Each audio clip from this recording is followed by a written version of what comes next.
Chapter 1. Carlak. It was strange to think that I'd been born a prince due to the changed fortunes of my bastard-born father. Strange indeed. My gaze slid across the dining room table towards my father, a man whose huge strength and imposing stature overshadowed most men. He was lounging casually in the chair at the head of the table, wearing naught but a peasant shirt loose around his body and a pair of grey slacks. His hair was neither cut nor styled in any way. There was practically nothing regal about him. He reached out for my mother's hand and lifted her delicate fingers to his lips. She smiled at the gesture, then extended her arm a little more so as to touch his face tenderly. My mother was not only a sorceress, but a true queen in every sense of the word. She wore the finest of clothes, spoke with genuine authority and grace, and walked in the most regal of manners. By comparison, my father would have looked at home chopping wood or ploughing fields for a living. I shook my head. Life is odd indeed. "What's troubling you, son?" called my father across the table. I set my polished silver knife and fork down and wiped my hands on a cloth napkin. "Nothing much," I answered. Dad shifted in his chair, adopting an even more casual stance, resting one elbow on the armrest and lifting his thigh so he could drape a knee over the other armrest. "You sure?" he asked again, with that familiar twinkle of amusement in his eye that I'd never liked. He was teasing me. I nodded to put an end to his line of questioning and sat up straighter, directing my gaze instead to my mother. "Mother, when can we speak of my birthday celebration plans?" My brother Anthony snorted beside me. "Stop talking like a stiff." With a sigh, I ignored the 16-year-old, who was shoveling food into his mouth like he'd never eaten before. "We can discuss them now, if you'd like, Carlak," my mother said. 19 in a week's time. "I can't believe it," Dad announced haughtily, finally sitting up straight in his chair. "My son is a man, and I'm so proud." I hadn't done anything exceptional to deserve my father's praise, but I couldn't help the flutter of happiness and pride that coursed through me to hear those words. "Thanks, Dad," I said, slipping into the more casual style of speech my father preferred. "We didn't get the chance to celebrate your 18th properly last year," Mom went on. "So this celebration ought to be impressive. We'll invite all the royal families, of course. And anyone else you'd like, Carlak," she added. I'd been deathly ill over my 18th birthday last year and had been lucky to survive the ordeal at all, let alone manage a party. I definitely wanted to make up for lost time if I was permitted. "Yes, please, Mother. That would be most appreciated." Mother glanced over at Dad. "The triplets' 21st celebration falls on the following weekend, so perhaps we can organise for Carlak's celebration to take place in a month's time. That will give us an adequate amount of time to prepare, and will also space out the celebrations a little." I clenched my teeth, hearing my jaw crack under the pressure. I'd been chasing Jessa, Anselm and Vanya my whole life. They were the children of King Stavrock and Queen Lucy, and were 2 years older than me. Before I could comment, Anthony piped up. "Hell yeah! We haven't had a decent party in ages. I'd forgotten about Anselm's birthday." "And Jessa's," I corrected my brother. I couldn't believe he'd forgotten about Jessa. She wasn't exactly someone you could easily forget. My dad stared at me. And I realised my mistake. I quickly swallowed before adding as casually as possible, "Vanya's too, of course." Mom's gaze rested on my face, and heat blossomed in my cheeks. She didn't venture to say anything, but she had no need. I buried my embarrassment in a large glass of water. I'd always liked Jessa, probably more than I should have. Like her siblings, she was 2 years older than me, and incredibly pretty. We'd been raised together, not quite like siblings, but definitely like close cousins. Our parents were the best of friends, which meant I had the opportunity to see the beautiful princess and her siblings all the time. "Well, I can't wait to see Ian," Anthony piped up once again, naming the youngest of Stavrock's children. "He said he'd teach me some sweet flying tricks last time he was here." I stared at him until he grew uncomfortable. "What?" he said. When am I going to be able to ask him about his magic? And why hadn't Mother reassured Anthony adequately regarding his being a sorcerer? If she had, he would be able to admit that he could both shift and have powers. I'd seen them myself, first-hand on more than one occasion. After all, we'd shared a bedroom for years. However, when I'd brought that to Mother's attention, she'd told me to remain silent on the subject. She reminded me that Anthony wasn't comfortable speaking about it, and as it was his secret to bear, I should respect it. The notion seemed absolutely ludicrous to me. He was who he was, and should be proud of being born a true blend of both our parents. I certainly wasn't blessed with any magical aptitude. "Nothing," I finally said to my brother, more annoyed than I previously had been. Dad chuckled in his typical fashion and dragged himself to his feet. I jumped up also, respecting my father's authority, and straightened my jacket. As the future king of the Black Mountains, I always made a point of trying to look and act my best. Being the heir carried a lot of responsibilities that my younger brother didn't and likely would never understand. "Are you spending the day with me, then?" Dad asked, arching an eyebrow. "Yes, I'd like to," I answered, nodding at him. Dad's smile was hesitant at first, but then he gestured toward the door. "All right, let's go." "Aren't you going to change first?" I asked, unmoving. Dad chuckled again. "Son, I'm king. I could walk around naked and people would still bow to me. So get moving. We have a meeting with the councillors." I tried not to sigh, but judging by the look of annoyance on my father's face, I wasn't too sure I'd managed to quell the sound. I said goodbye to my mother, as was polite when leaving the company of a lady, and headed out of the dining room. Together we walked the long hallway toward my father's office. "Where are we meeting?" I asked my father, as he strode beside me with larger strides. "The ballroom," Dad said, and I almost stumbled over a rug in my surprise. "The ballroom?" I repeated, my brow dipping. "With the councillors?" Dad chuckled and continued walking without offering further explanation. I was starting to feel like he was dragging me down the proverbial garden path, so to speak. When we reached the ballroom, noise spilled through the doors. Dad didn't stop. He just pushed through the double doors like the mountain of a man he was, and the noise amplified tenfold. I hurried after him.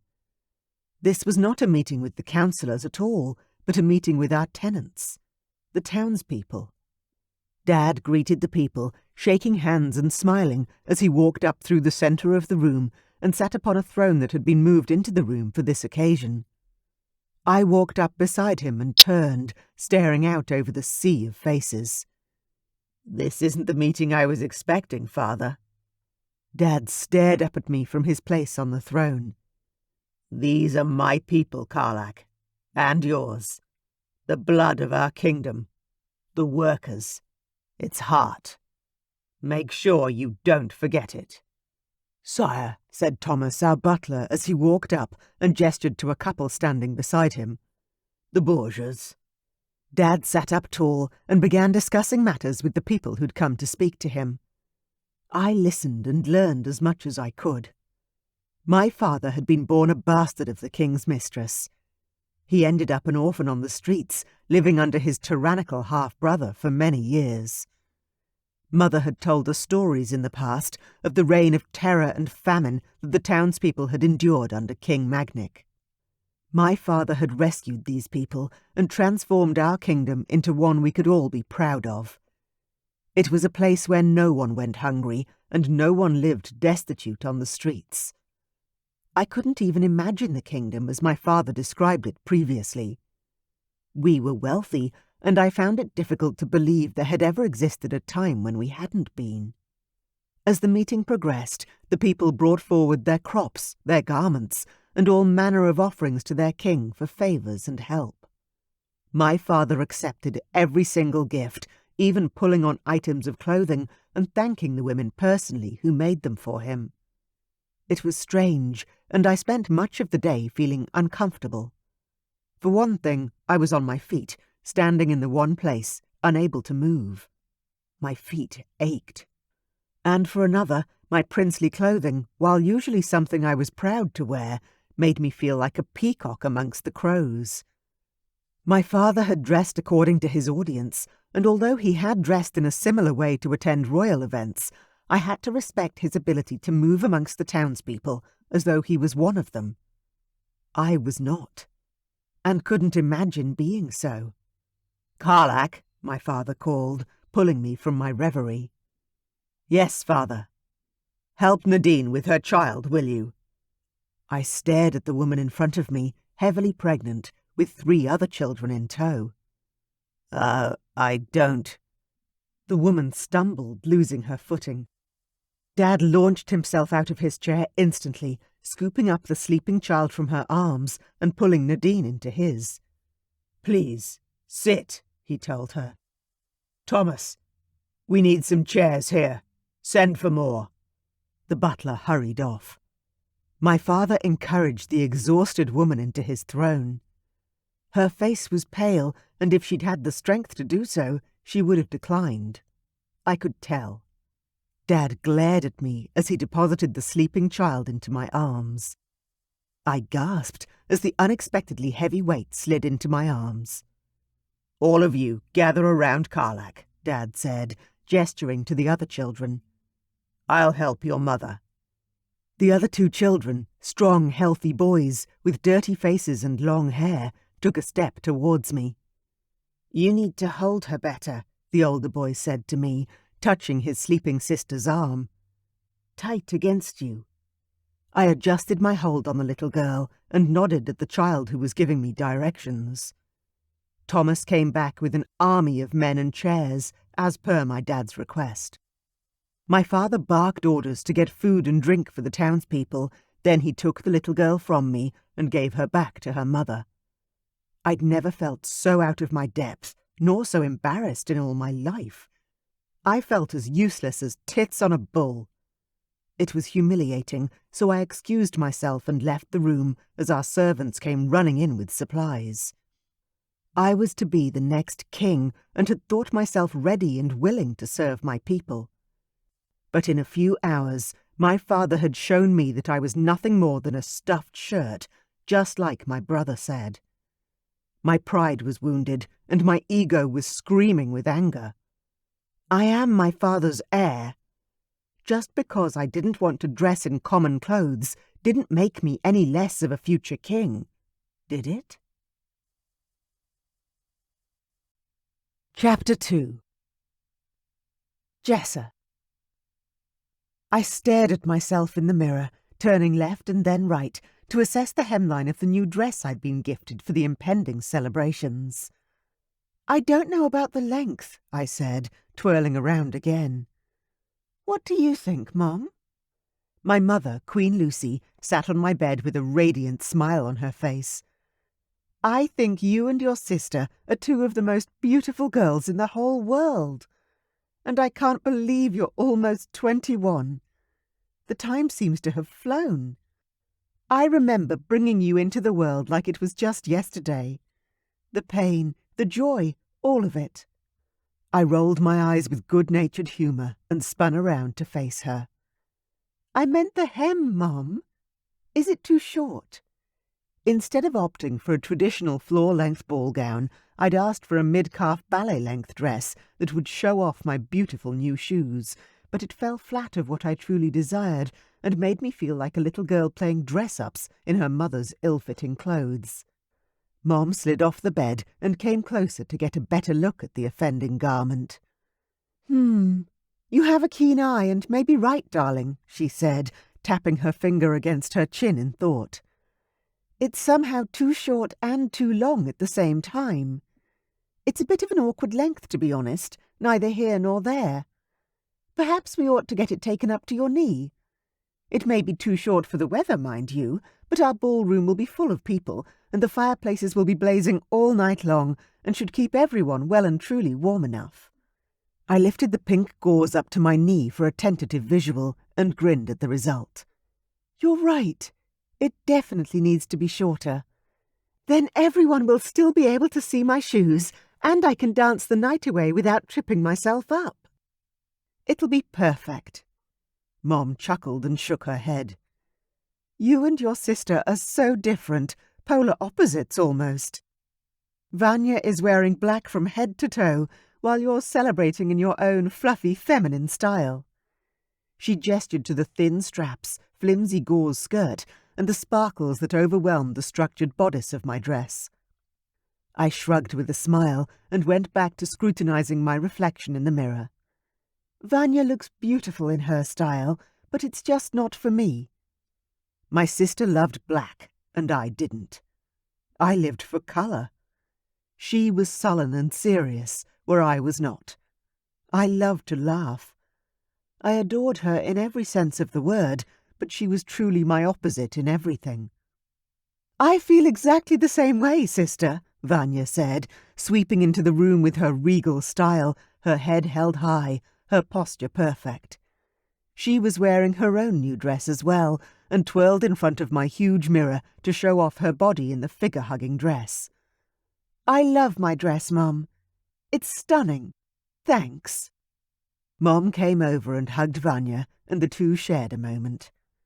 I stared at the mirror, a pout forming on my lips and my nose scrunching. "Why do you get all the thin jeans, huh?" I complained, with a defeated sigh. Mom chuckled at my half-hearted displeasure. "Sorry, sweetie. You take after me, I'm afraid. But don't worry. When the time comes, you'll find a man who loves your curves as much as your father loves mine." "Mom? Ooh, gross," Vanya protested. I pointed at my sister, agreeing with her sentiments entirely. "Yes, exactly that." Mom shook her head and returned to sitting on the bed. "You two look amazing, and all the more so for your unique differences. You're like the dark to the light, the sun to the moon, or a rainbow in a storm." She sighed wistfully. "This party is going to be wonderful, girls." "I agree," Vanya said. "It's been too long since we've seen everyone." And by everyone, she specifically meant all our cousins. "I hope Aunt Cass comes," I added hopefully. "She missed Dad's birthday after all." Mom laughed. "Oh, Cass wouldn't miss your party for anything or anyone," she assured us. "She was the first person to hold you three after your father, and she's loved you as long as you've all been alive. She'll be there, don't you fret." There was a knock at the door, and Vanya turned toward the sound like a dancing shadow. "That's for me. I'll be back," she said, before disappearing from my room. Mom carefully helped me out of my dress and hung it up for me. Meanwhile, I pulled on some casual, warm clothes. "Do you really think a knee-length dress is okay?" I asked again. "It'll be snowing outside, and I'll be in a summer dress." Mom shrugged. "And? You're a princess, and it's your birthday. I'll make sure the fireplaces are roaring for you. Everyone else can sweat." I rushed for my mom and hugged her tight. "Thanks, Mom." My mother, who was human and not a shifter like all of us, hugged me with the fierceness of a dragon. "I love you so much, baby girl." I grinned and buried my head in her neck. I had amazing parents. A big, protective dad who just happened to be a king as well. And a mother who was affectionate and present and had made me feel loved my whole life. We'd had our fights over the years, of course. Who didn't disagree with their parents from time to time? But overall, I knew I was lucky. So very lucky.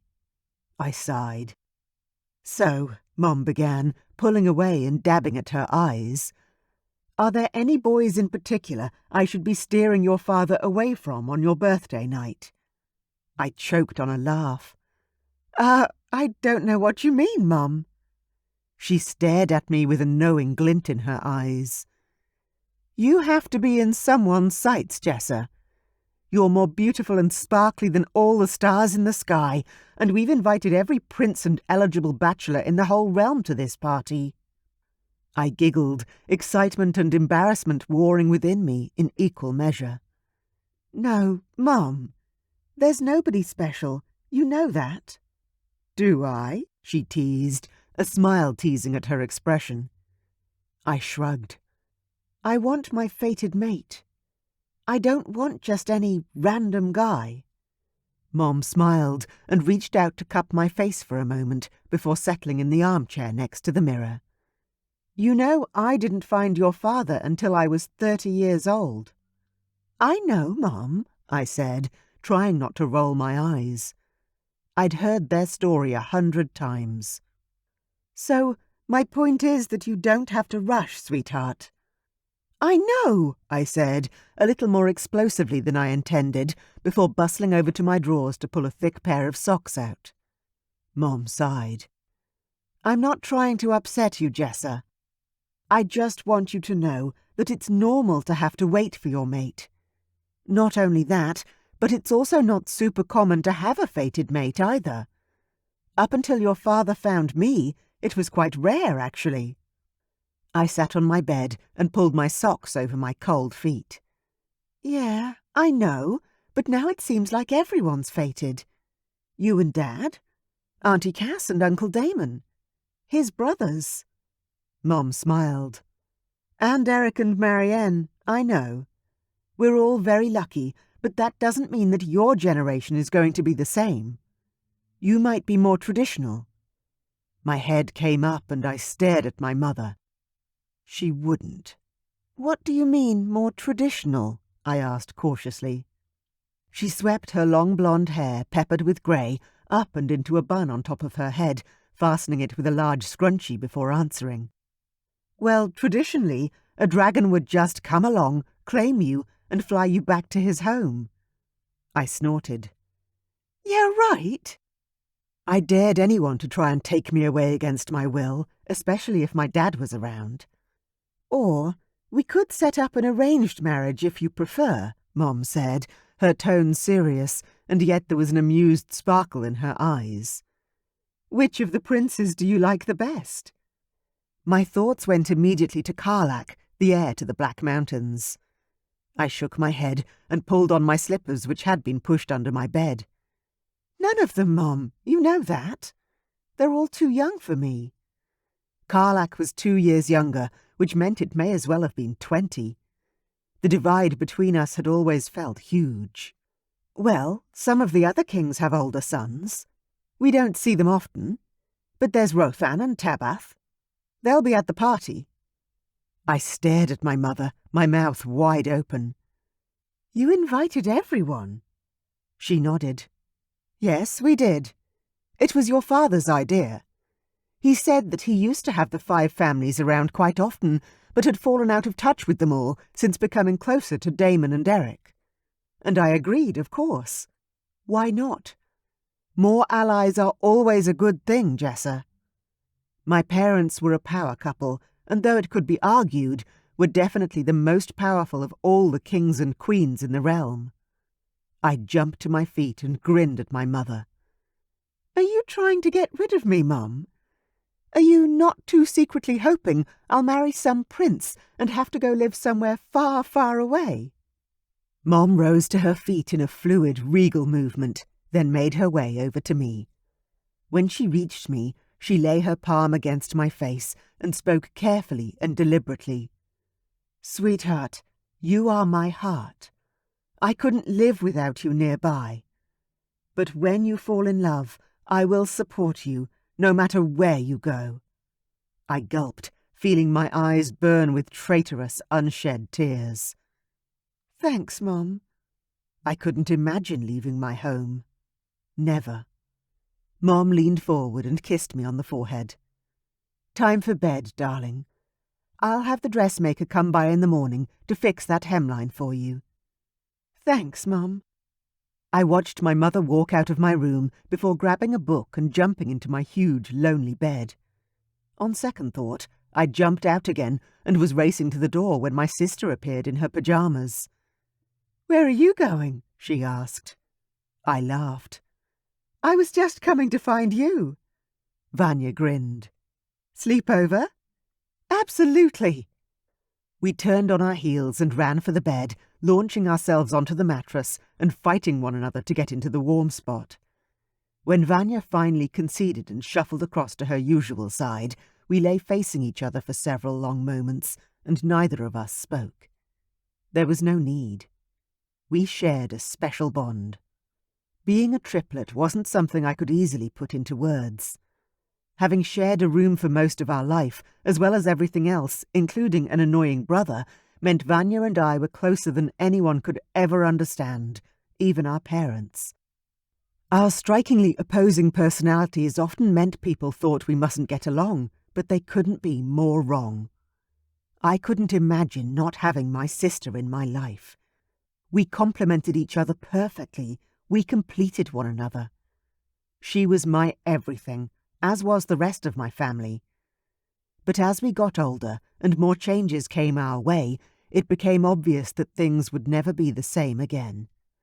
I closed my eyes with a troubled smile and fell asleep listening to the sound of my sister breathing alongside me, safe in the knowledge that at least for now, everything was still okay. Chapter 3. Carlak. My birthday celebration had been organised and the invitations had been sent out. Now, there were only 3 more weeks to wait. I was excited to finally be able to revel in my entrance to adulthood, and yet somehow I was feeling more lost at sea than I could ever remember being before. My father had purposely been throwing me into the deep end of scenarios I'd never had to deal with before, and I wasn't sure how best to handle them. I knew in my heart that he was doing it for my own good, to teach me what it truly meant to be a king, but every time I failed, it just felt like a slap to the face, another way of implying I wasn't ready for the duty I was born to. But my father didn't seem to understand. Life wasn't a storybook. Bad things happened.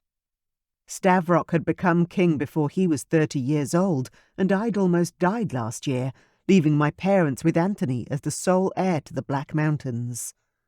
I loved my brother, but he had no desire to be king. He had his own demons to fight, and he didn't need the added weight of a kingdom on his shoulders as well. I had to be ready, and as soon as possible. I wouldn't rest until I knew that I could handle whatever life threw my way. So, despite feeling grossly out of my depth, I would deal with every uncomfortable situation my dad presented me. A succinct knock at the door had me turning away from my mirror. "Come in," I called. A hand pushed on the door, and my mother entered my room. "Hello, sweetheart." "Hi, Mum," I said, before I went back to critiquing my reflection in the mirror, arranging my hair and tugging my shirt and vest into place. I was still too thin for my liking, especially when compared to my father or Anselm, but I was slowly filling out. My shirts were getting tighter by the day. "Oh, we'll need to order you some new clothes for your birthday celebration," Mother said, sitting on my bed behind me, her long royal purple gown pooling elegantly around her feet. "You've grown taller again." I turned to smile at her with gratitude. "That would be wonderful, thank you." I'd assumed that I would be receiving a new outfit for such an important occasion, of course, but I never wanted to seem openly entitled. I sat on the bench seat under the window to pull on my shoes, noting the way my mom just watched me without saying anything. "Is something the matter, Mom?" I asked, glancing up to catch her eye. She smiled. "No, I was just wondering something, that's all." "And what is it?" I pressed, feeling the hairs on the back of my neck stand on end. I didn't have any actual tangible magical abilities, but thanks to my mother's blood flowing through my veins, I did seem to have an uncanny knack for knowing when something was wrong. She smiled, her lower lip trembling in a way I'd never seen before. My mother was usually warm and loving, but stoic and flawlessly regal to a fault. She rarely revealed discomfort, fear, or any other negative emotion. "Mother, what's wrong?" I asked again, sitting down beside her. "Are you feeling ill?" She was definitely looking a little paler than normal. I reached for her hand. She flinched away, something else she'd never done before. I got up and took a step back, the rejection as effective as a slap to my face. "Oh no!" she cried, reaching out for me, then pulling her hand back as though I'd burn her. "Let me explain, sweetheart." I nodded, though I was struggling to breathe through the anger and hurt that bubbled just below the surface. My mother was a strong and good queen. Hard when she needed to be, but soft with us, her children. She was my safe space, or at least she always had been. "I've had a dream, Carlak. A vision of your fated mate." My jaw dropped, my eyes grew wide, and the hurt evaporated as the situation at hand was brought to light. That had honestly been the last thing I'd ever expected her to say. "But I'm—" "Very young," Mother said, nodding her head in agreement. "Yes, I know. Your father was much older when we met, and Stavrock was 35 when he met Lucy. Believe me when I say, sweetheart, I certainly didn't expect you to find her so early." Happiness and shock warred for prime position inside my chest. Having a fated mate, especially for a king, was a true blessing. Outside of being fit to rule, nothing signified that you were more deserving of your position than if the fates saw fit to grant you a fated mate. It was viewed as a very positive and lucky omen by the people at large, even the common townsfolk. The only problem was, I'd never even been with a woman before. My illness had stolen most of my 18th year from me, and I hadn't been presented with the opportunity since. Did I even want to know who she was? I was meant to have years ahead of me before I found her. Yet here my mother was, declaring that she'd seen the woman destined to be mine. I turned and walked away toward the window, my fist pressed to my lips in thought. I had no idea how to process my feelings right now, so chose to push them down, put them away, and squash them into something much more manageable and less intimidating. Mom walked up behind me, but didn't put her hand on my shoulder like she normally would. "Please don't feel like I'm rejecting you, Carlak. It's quite the opposite. I love you so much, but I don't want to be responsible for influencing your choice. You're my son, and I only want you to be happy. I want you to choose love for yourself." I turned to face my mother once more. Her blue eyes were swirling with the lilac purple of her magic. "What will happen if you touch me?" I asked. She bit her lip, anxiety written on her features. "It's more than likely I will transfer the vision onto you, and I won't have any power to stop it. That is how it's always been for me, I'm afraid." She shrugged, and it was the first time I'd truly seen my mother look so powerless, but we were all powerless before the hands of fate.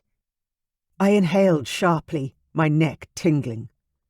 I exhaled slowly as the realization dawned on me. I'm going to meet her imminently. She nodded, her lips pursed. "I know, but in this case, it is going to be impossible to."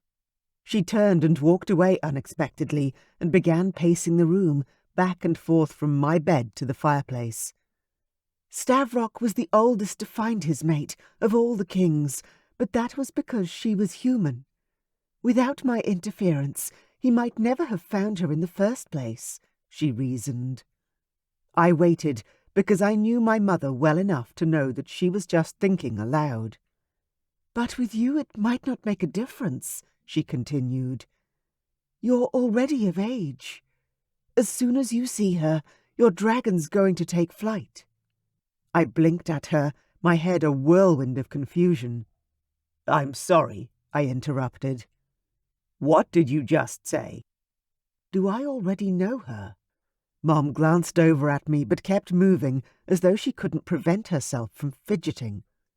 She remained silent and didn't answer. So I asked the question burning at the forefront of my mind. Is my mate human or a dragon shifter, Mom? My mother kept moving. I was forced to fill in the blanks. Well, if you think I'm going to just run into her, then that must mean she's a dragon shifter, or at least she lives in our realm. Mother nodded and made a huffing noise I couldn't quite interpret. I can tell you, but... Oh, your father's going to want to send you away, she said. Send me away? I gaped at her. Is my mate truly that horrible? I couldn't imagine fate sending me a woman who could be so horrible that my father would want me separated from her. That seemed entirely counterproductive. Mom huffed out a laugh. No, it's not that. He'll want you to have time to enjoy your adulthood. Because once you find her, you'll never want another. We both turned towards the doorway where my father was standing in his long coat. He looked like he was ready to travel outdoors. I came to ask if you'd like to come with me for an errand and caught the tail end of your conversation. I hope you don't mind. Mom looked at me. I shook my head. No, not at all, Father. Come in, please. My dad moved straight over to my mother and pulled her into his strong arms. You should have told me. I wouldn't have stopped you from telling him. Your magic is a gift. You know that. Mother dropped her head and sobbed for a moment, clearly overwhelmed. My father lifted her face to his and wiped away her tears. I'd never seen them look quite so in love and tender with one another than in that moment. You need to tell us, my love, Dad went on. This burden you carry is too much. I can see that plain as day. But it's not, Mom cried. It's incredible and it's beautiful. I just feel so guilty for seeing everything before the time. Carlak should be the one to feel it all first, not I. I swallowed the lump in my throat upon hearing her words. So it turns out well then, Mother? I asked. She wiped her eyes with a handkerchief my father offered her and turned to speak with me. Oh, yes, my love. It won't be easy, but... But nothing ever is, I finished for her. However, your reassurance that I have a fated mate and that she and I will be happy, that is enough. It's all I need. Are you sure? She asked, her teary eyes sparkling. I nodded, straightening to my full height. I trust the fates, and I know everything will happen in its own time. My mom smiled and wiped her watery eyes. We are so proud of you, Carlak. Yes, we are, my father said, reaching out an arm for me. I moved into my father's open embrace, careful not to touch my mom. I closed my eyes and enjoyed the rare moment of affection from my big, gruff, and strong kingly father. He touched my head and was quiet, though I could feel his love for me. I wanted what my parents had. True love and a wonderful marriage. My instincts tingled within me, and the hairs at the base of my neck stood on end. I didn't know who fate intended for me to love, or if I was old enough to take on the responsibility of a wife, but my father had trusted the fates, as had every great king that had come before me. This was my test, my trial by fire. We would all soon discover whether I had the balls to become the leader I'd dreamed of being. All I had to do was climb up onto the ledge of fate and take a leap of faith off the edge. My heart raced and my guts roiled. If baby birds can step from the nest with blind faith that the winds will catch their wings, then so can I. I would make my great family proud and prove myself the worthy heir to the Black Mountains. Chapter 4. Jessa. The doors to my bedroom flew open as Anselm stormed in. "Did you know that Mum and Dad have invited everyone from the village to our party?" I finished applying my eyeliner, not an easy task, then stared at my brother in the mirror. "Yeah? So?"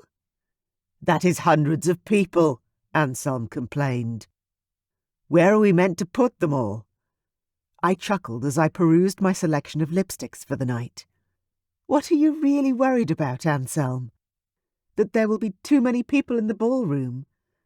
Or that you'll have to spend the whole night talking to people you don't even know?" Anselm crossed his arms over his chest and glared at me. I glared right back at him in the mirror. I wasn't turning around for this ridiculous conversation when I still needed to get ready. "You're meant to help me here, Jessa." I laughed and selected the dark pink lipstick that would go well with my dress. "Why? Because Vanya finally told you to grow up." Judging by the guilty look on his face, I knew I was right. Finally, I sighed and swiveled around on my chair. "Look, the first hour or two will be all pomp and ceremony. You know that, and there's no avoiding it. We're the first of our generation to reach 21, and our mom and dad are practically exploding with excitement to show us off. So, let's." "But—" "No buts," I said, standing up. "Because once the cake is cut and the speeches are done, the old folks will go home, and we'll get to enjoy the party." Anselm dropped his arms by his side once more, heaving a sigh of his own. "Are you sure?" "Absolutely," I assured him, stepping forward to straighten his tie. "So, no passing out drunk before the speeches?" Anselm scoffed and blushed bright red. "That was one time, Jessa. Our 17th birthday party, to be precise." "Bloody hilarious." I giggled, then stepped back. "How do I look?" He gave me a cursory glance. "Like my sister?" He shrugged. "Ugh." "Fine. Go," I said, shooing him away. "I'll see you at the party." Anselm left without a backwards glance, still sour about having to deal with the pageantry of royal duty. Not allowing him to spoil my mood, I smoothed my outfit. I'd done my own hair and makeup, but one of the maids had zipped me into my dress. A knee-length bright pink dress with a jewelled bodice and a knee-length floaty skirt made of delicate gauze. I loved it so much. The adjustments to the hem had created the outfit of my heart's desires. I felt like a real princess. Even though I was a princess, it was still awesome. I finished putting on my shoes and retouching my makeup. A butler knocked on my door. "Come in," I sang out. The door opened, and Jared, one of the junior staff, bowed. "Your parents are waiting for you, my lady." I checked my reflection one more time and walked toward him, a little unsteady on my new high heels. "Are you all right, Princess?" Jared asked as he reached out a hand to me. I grabbed it gratefully. "Yes, I'm fine. They're just new shoes. I probably should have worn them in a little more before such a big event." Mom had suggested as much, of course. But I wasn't going to give her the satisfaction of knowing she was right after all. Once I was steady, Jared offered me his elbow. Linking my arm through his, I let him lead me to my father's study. There was music playing in the ballroom as we passed, and the sounds of conversation could be heard. "Are people here already?" I asked. Jared stopped in front of the library door. "Yes, Princess. They've been arriving for the past hour or so. The king wanted for you all to present as a family." I thanked Jared for the escort and pushed open the door to the study. Everyone was already there except me. My mom, in her fabulous purple gown, Dad in a sleek black suit, and my siblings dressed in their custom party best. Anselm wore a suit similar to Dad's, and my sister's floor-to-collarbones black dress was lovely. "I hope they're taking photos tonight, Mom. We all look amazing."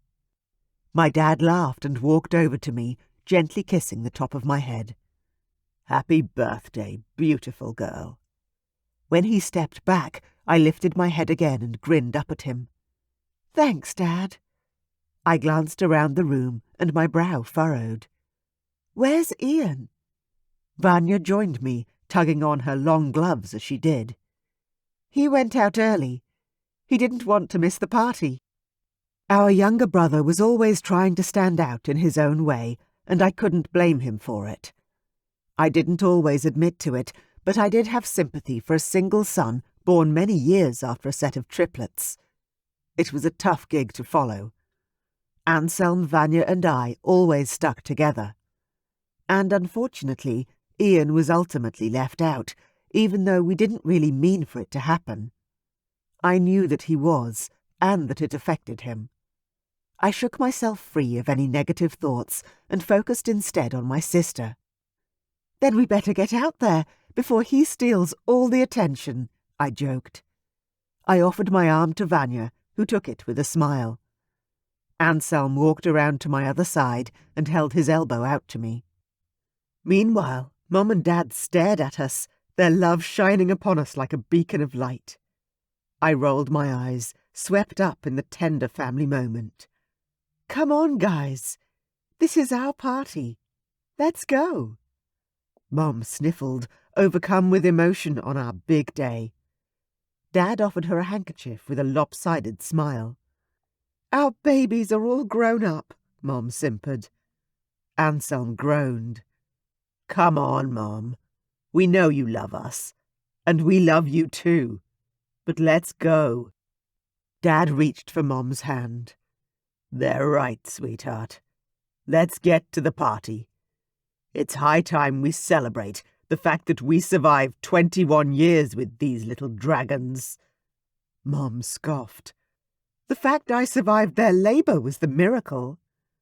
Okay, Anselm said, turning a humorous shade of pink. He hated when our mother talked openly about subjects he deemed as girly stuff, like babies, childbirth and breastfeeding. I shook my head and grinned, then squeezed my brother's arm.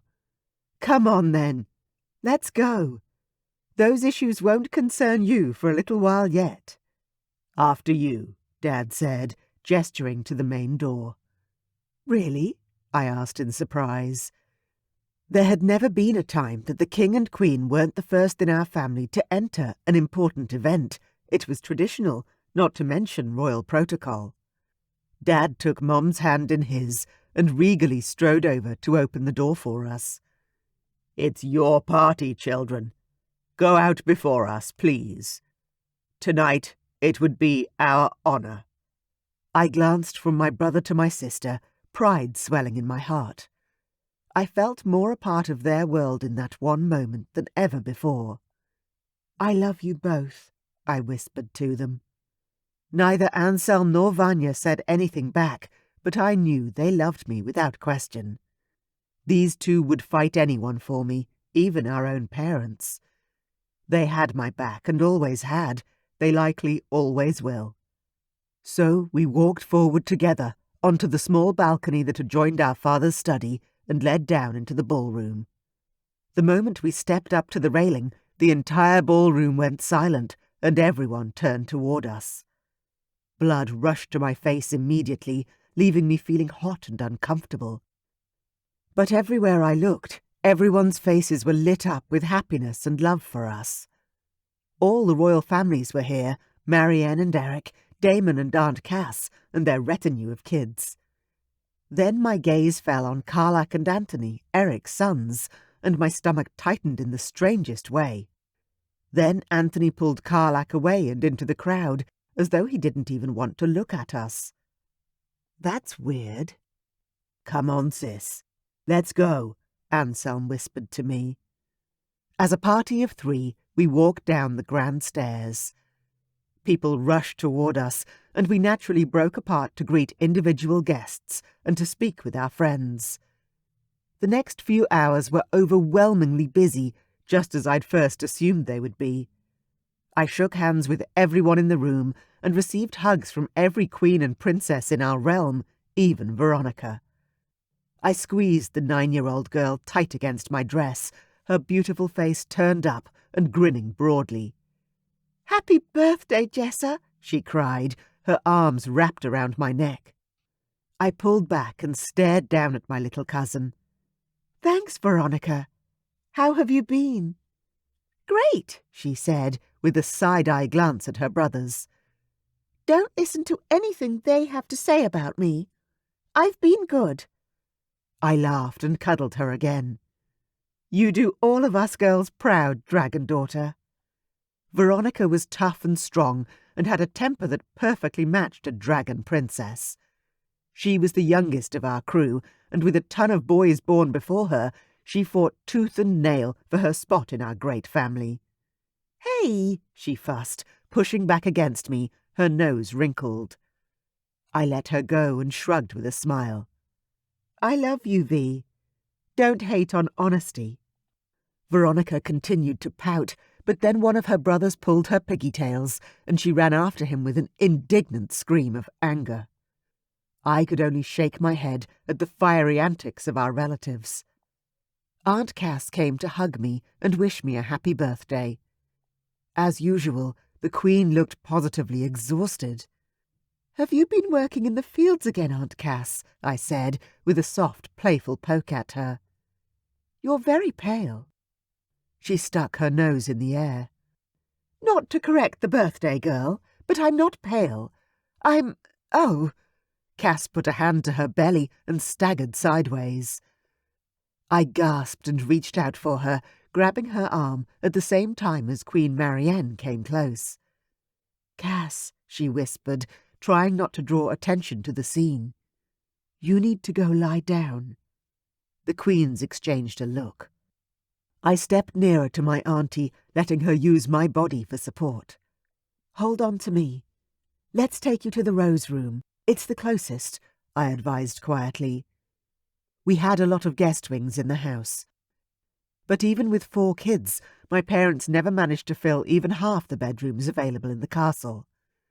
But we had a lot of family and friends that visited, so Mom always made sure the rooms were clean and well appointed. "I don't want to be a bother," she breathed. "Oh, goodness. Ouch." She was looking paler by the moment. "You're miscarrying," Marianne warned urgently. My stomach plummeted. "What?" I whispered back. "Aunt Cass is pregnant again." "I know," my aunt managed in response, tears sliding down her cheeks as Marianne and I walked her as discreetly as possible to the edge of the ballroom. "I suffered too before I had Veronica, and now this. I don't think my body can carry another child." By the time we reached the exit, Uncle Damon came running. "Cass, are you okay?" he asked, his brow creased and his eyes full of heart-rending concern. "No, she needs to lie down," I answered. "We're taking her to the Rose Room." Damon moved to dislodge me from his wife, but I shook him off. "Go inform my mom and dad that you guys will be staying tonight, and I'll help Aunt Cass to the bedroom." "Okay," I said, with much more authority than usual. Damon straightened and nodded. "Yes, of course," he agreed, thinking prudently. "I'll let the kids know, too."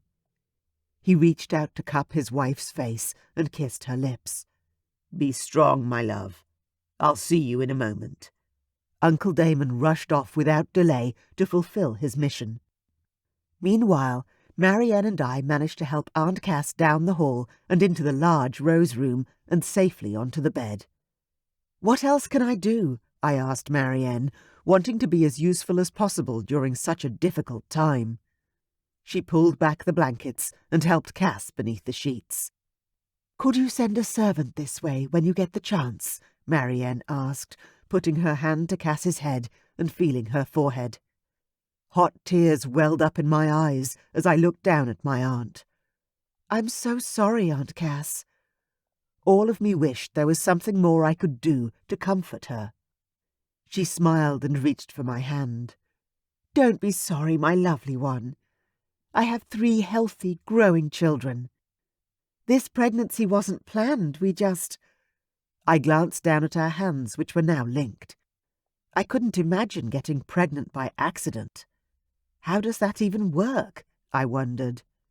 She'll be fine, Jessa, Marianne said. Your aunt is strong, and her body will heal. Sometimes you just have to trust the will of the universe, and it's not this child's time to be born. I nodded, but couldn't stop the tears that flowed down my cheeks. I dashed them away, feeling silly. I should be able to cope with women's business more maturely, I chastised myself. You are a beautiful girl, Marianne offered, reaching out to touch my arm. The moment she did, a vision flashed through my mind. I gasped at the image before me. I saw myself in the ballroom, and I was turning to look out towards someone special, but I couldn't see who they were. The vision ended, and I blinked rapidly, my sense of presence returning. Marianne had stepped away, and now stood close to the bedhead. I'm so sorry, Jessa. Please forgive me. For what? I asked. I didn't see anything special. I just saw myself in the ballroom. Is there anything you want me to know? Queen Marianne was a sorceress, and the main reason my father had successfully found my mother and married her. Dad would never have found a human fated mate without the guidance of a talented magic wielder like Marianne. Marianne shook her head, putting both hands behind her back. No. In this case, I'd rather... She coughed to clear her throat. Not help. I took a step toward her. But you know something about my future. About my... The sentence died on my tongue, and I was forced to swallow hard against the overwhelming feelings that flooded my chest. Do I have a fated mate? I managed to ask. The special someone I was looking for in the vision. And do you know who they are? I was only 21, but Aunt Cass had been 19 when she'd married Damon. Was there ever a right age to find your one and only? It seemed I might be about to find out. Chapter 5. Carlak. As soon as I saw Jessa walk out onto the balcony, I knew she was my mate. I knew it the way I knew my father was my father, and my blood ran red. I needed to be near her. I needed her. My dragon raised his head and made my whole body shudder with the urge to shift right in the middle of the packed royal ballroom at the triplets' 21st birthday party. I clamped down on my shifter with an iron grip, something my father had taught me long ago. There were people everywhere, and the place was packed. I could hurt someone, not to mention I'd destroy the event, and it would never be forgotten. Jessa's gaze scanned the room, a beautiful smile on her lips as she surveyed her kingdom. Her dress was bright, hot pink, and clung to her body in a way that made my heart pound. Between her brother and her sister, she was a rose among the black of night. Then her gaze fell on me. The surge of fate between us clashed with the heat of an inferno. My dragon rose up inside me, hot and fierce, and I could barely breathe as I fought against him. She was exquisite. She was perfect. And she is mine, my dragon roared within. My hands tightened into fists, and I clenched my jaw hard, grasping for any semblance of a grip on my control. Come on. Anthony grabbed my hand and tugged hard. Brother, you need air. Quickly. Now, he urged. I allowed my younger brother to pull me away to the back of the room and outside into the cold night air. Anthony shut the door firmly behind us and turned to face me. I willed myself to breathe, to get as much of the icy air into my lungs, chilling my teeth and forcing my dragon back into his proverbial cave. What? I managed, but I couldn't speak. My teeth were partly shifted and still sharp and too big to allow speech. Just breathe, Anthony instructed me calmly. You know what Dad always says. Push the dragon back and down and focus on the damage you could do if he comes out. and I know we're outside now, but Mom won't be impressed if you rip apart your new suit." My brother's presence helped me achieve calm faster than anything else. "How did you know?" I asked him as I rubbed my jaw, my dragon retreating faster than ever before. "Know what?" Anthony asked, now staring at the ground like a toddler in trouble. I took a deep breath. My brother had visions just like my mother. He hadn't told me, but I knew. I didn't think he'd told anyone yet. "You know about Jessa, don't you?" I asked, forcing myself to give him an out, even though I shouldn't.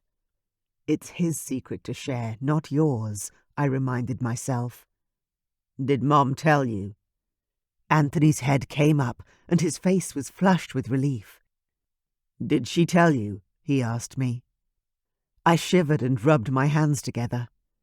With the fire of my dragon gone, I was getting cold now. "No. She offered. She said she knew who my mate was." "And you didn't find out?" Anthony gaped at me as though I were an idiot. I wasn't the one hiding my powers from the world, but I kept a lid on it. I'd promised my mother a long time ago that I wouldn't out my brother until he was ready. And I wouldn't. The curse of the oldest child. It came with many burdens, and the responsibility I felt for my brother was immense. "No. I figured that I'd let fate lead the way." Anthony snorted. "Well, it led you right to her, didn't it? What are you going to do?" I took a deep, steadying breath and pursed my lips before answering. "I honestly don't know." I was only 19. Did I want to sow my wild oats? The thought wasn't worth contemplating because my stomach plummeted at the mere suggestion of bedding other women while my mate waited on the sidelines for me. "You want to go back inside?" Anthony asked gently. I nodded, pulling myself together. "Yeah, let's go." But when we got back inside, Jessa was nowhere to be seen, and Ian found us instead.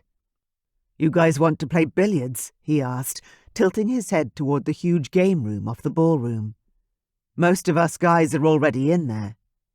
I took one more lingering look around the room, hoping to spot her before agreeing to go with them. I grabbed a whiskey on my way through the ballroom and drank the whole thing in one gulp.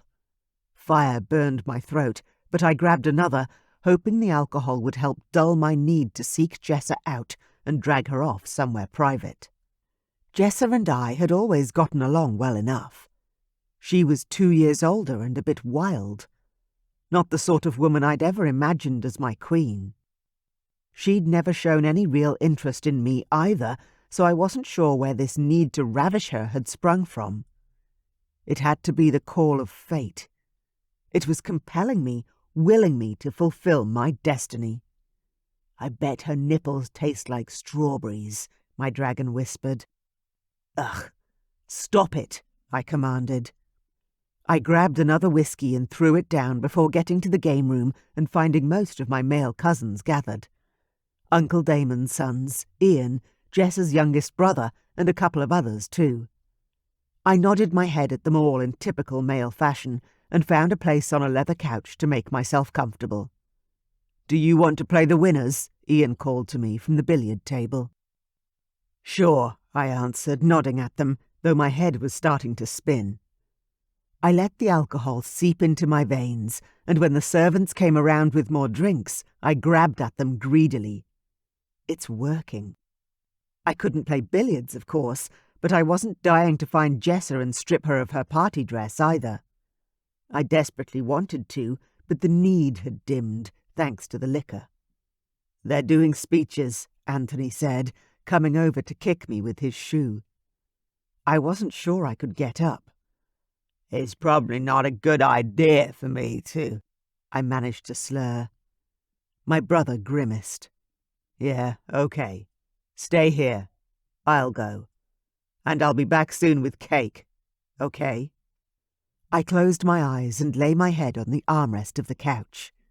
Everything was spinning, and I was completely fine with that. If I saw Jessa again, I wouldn't be able to keep my dragon under control if I was sober.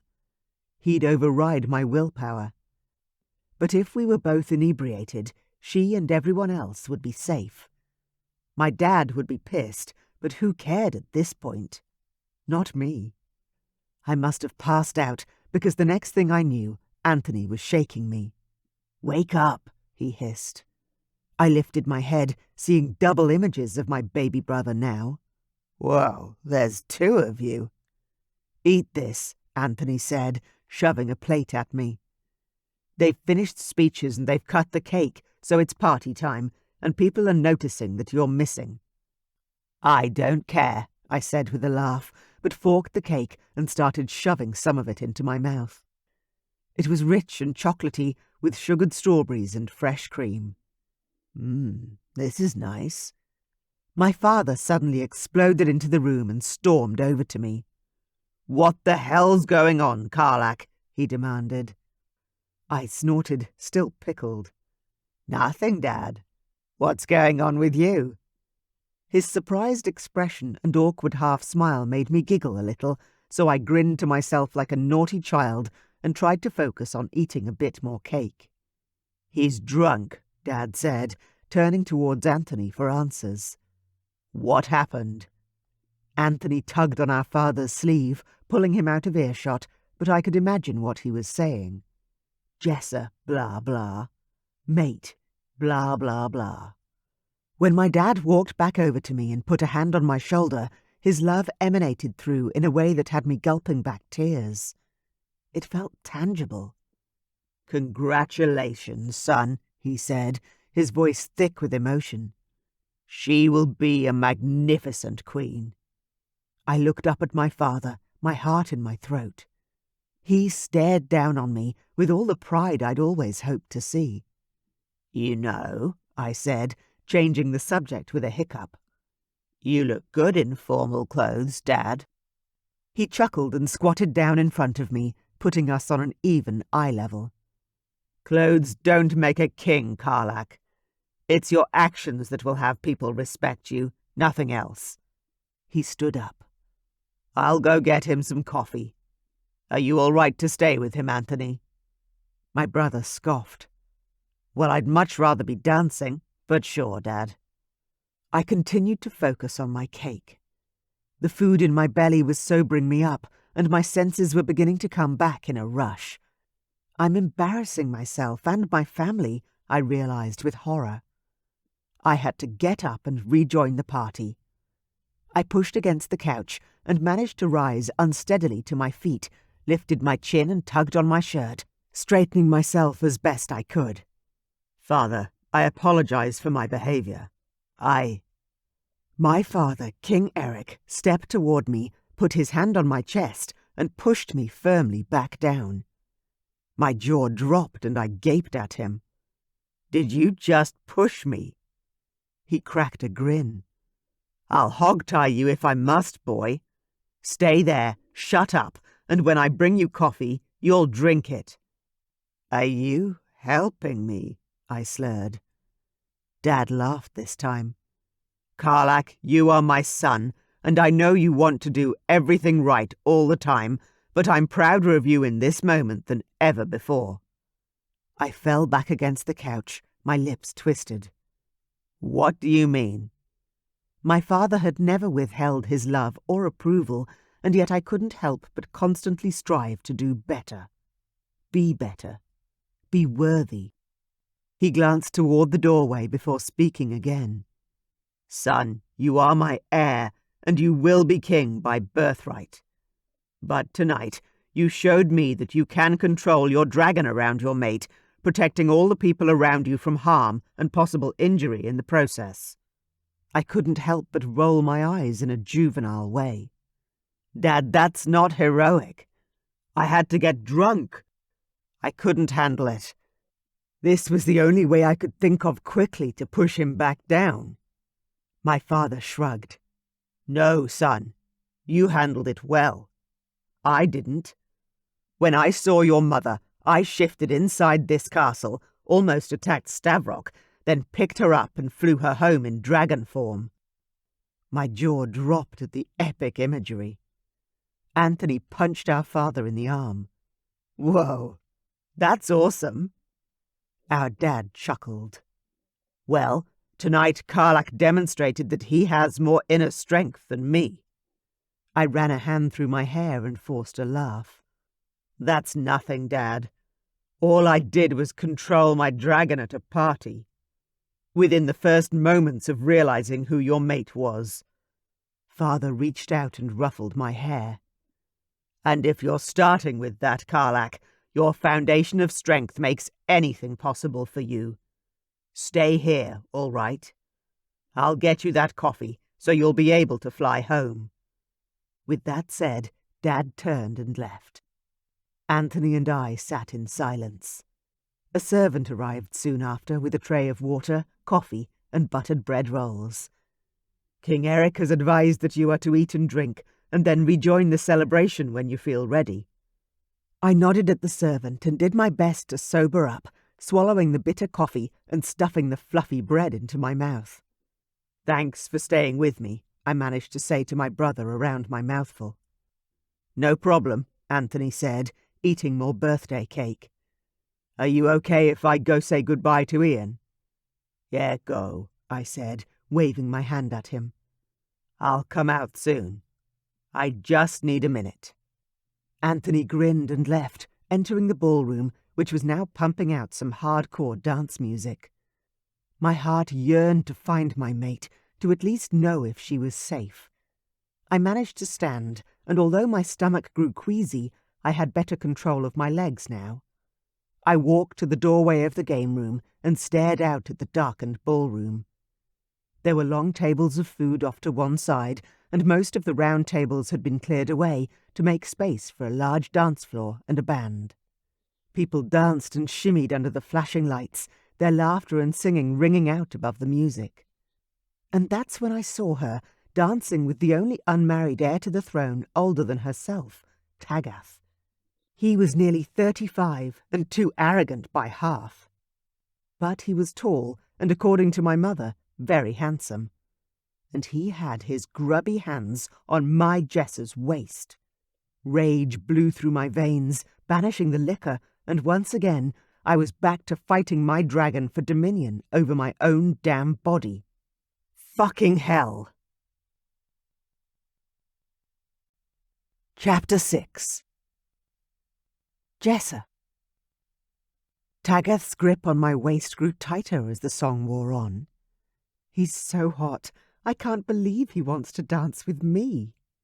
You should consider coming to stay at our castle over the summer months, Tagath whispered, speaking directly into my ear and making me shiver as his hot breath coursed over my skin.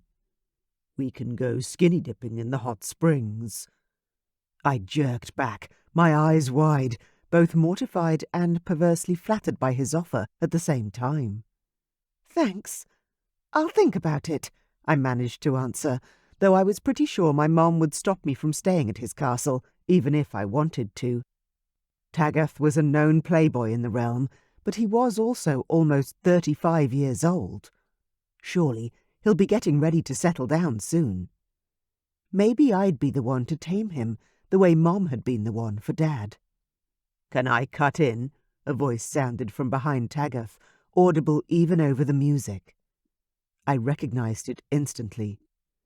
The dragon prince in my arms turned at the intrusion. No, she's mine, he said haughtily. The growl Carlak released was loud enough to be heard over the deep bass of the music. My jaw dropped. What the hell? Everyone in our immediate vicinity took a big step back, including Tagath, his expression one of shock. There was a dark warning in that growl. A sound I'd only heard once before in my life, and it had come from my father when my mother had been threatened. Why would Carlak be making such a sound in response to someone simply dancing with me? I wondered. What's going on, Carlak? I asked, mildly annoyed that he'd driven Tagath away. Carlak didn't respond, but seemed otherwise calm. He looked like his normal self, except for his eyes.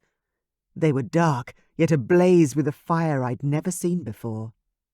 The music changed from a lively, fast dance beat to something slow and sexy. I wanted to look away, to reach for Taggart again, but I was rooted in place, unable to move. I was lost, staring into Carlak's eyes, the breath knocked out of me. Carlak moved in, sliding his hands around my waist and pressing his fingers into my bodice. I gasped, heat searing my body, even though he hadn't made contact with my skin. "Oh!" "Put your hands around my neck," he growled quietly. I couldn't help but do as he commanded, and moved my arms up to encircle his neck, my gaze still locked with his. "You're, taller than I remember," I managed to say, despite the fact my throat was thick with an emotion I couldn't identify. Carlak remained stoically silent, but he moved to the music, and we began to dance. Without warning, he stepped even closer so that our bodies connected. I gasped at the immediate reaction such close contact caused deep in my belly. Heat blossomed inside me, coiling restlessly like a serpent ready to strike. In confusion, I arched my back to put more space between us, and yet I couldn't prevent the wicked tightening of my nipples beneath my sparkly bodice. He swayed like a natural and led me around the dance floor with seductive elegance. He was definitely taller than the last time I'd seen him. I was forced to look up to meet his eyes now, and his shoulders were much broader and seemed to carry an air of authority. I coughed to clear my throat and licked my lips. "I saw your mom earlier. She looks well," I said anxiously. "We had to help Aunt Cass with she wasn't feeling well." Carlak moved closer still, pressing his lips to my ear. "What happened to her?" he asked. My eyes slid closed and I gulped. I couldn't suppress the wanton shudder that overtook my body at his proximity. My nails dug into his neck and the base of his skull of their own volition, holding him close. "Jessa," he whispered, brushing his mouth against my skin. I shivered again, and a moan escaped me as my knees gave out. Carlak clutched me tightly against him, not letting me fall. "Are you all right?" he asked, a little note of alarm in his voice. I nodded and managed to open my eyes and stare up at him again. "What is this?" I whispered, my heart racing as I searched his gaze for answers to this impossible feeling growing inside me. He stared straight into my eyes, his lips parting to speak. Then my gaze was torn away as I was physically knocked sideways.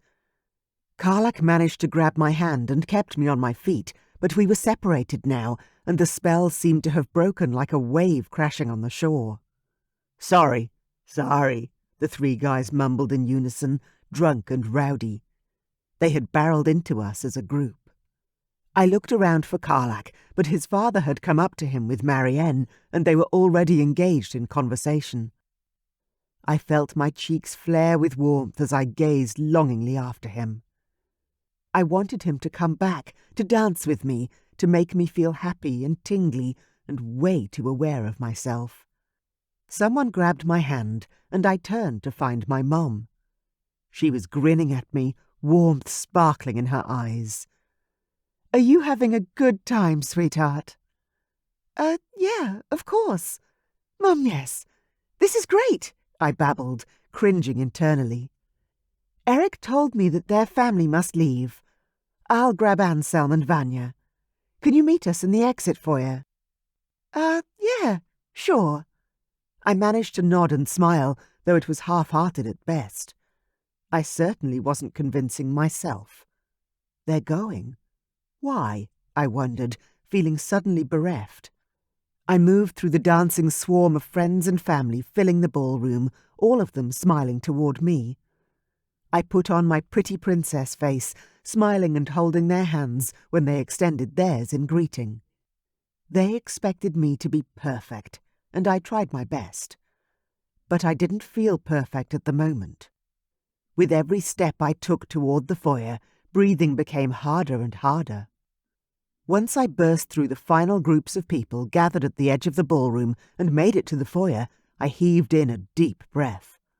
"Are you okay, Jessa?" King Eric asked, walking toward me and reaching out to grab my elbow as I swayed. The growl from behind him made us both jump. Eric laughed softly in response as he released his gentle grip on me and backed away with a grin. I looked from Carlak to Eric and back again. "What the hell is that?" Eric smirked at me. "That would be my son. I'm just glad he's still in human form." I blinked at the huge king, my fast-fraying temper snapping at the enigmatic statement. Slamming my hands on my hips, I glared up at the king. "Oh, don't you start talking in riddles too. I want to know what's going on." Mom and Dad came rushing up behind us. "So sorry, folks. Anselm and Vanya aren't in the ballroom, and we didn't want to make you wait," said my father. Mom glanced at me, her eyebrows furrowing deeply. "What's happened?" Before I could answer, Marianne rushed over to hug me, then turned to my parents apologetically. "We really must go. Carlak isn't well." I snorted. "Isn't well? As if?" My father came closer and bent his head to whisper.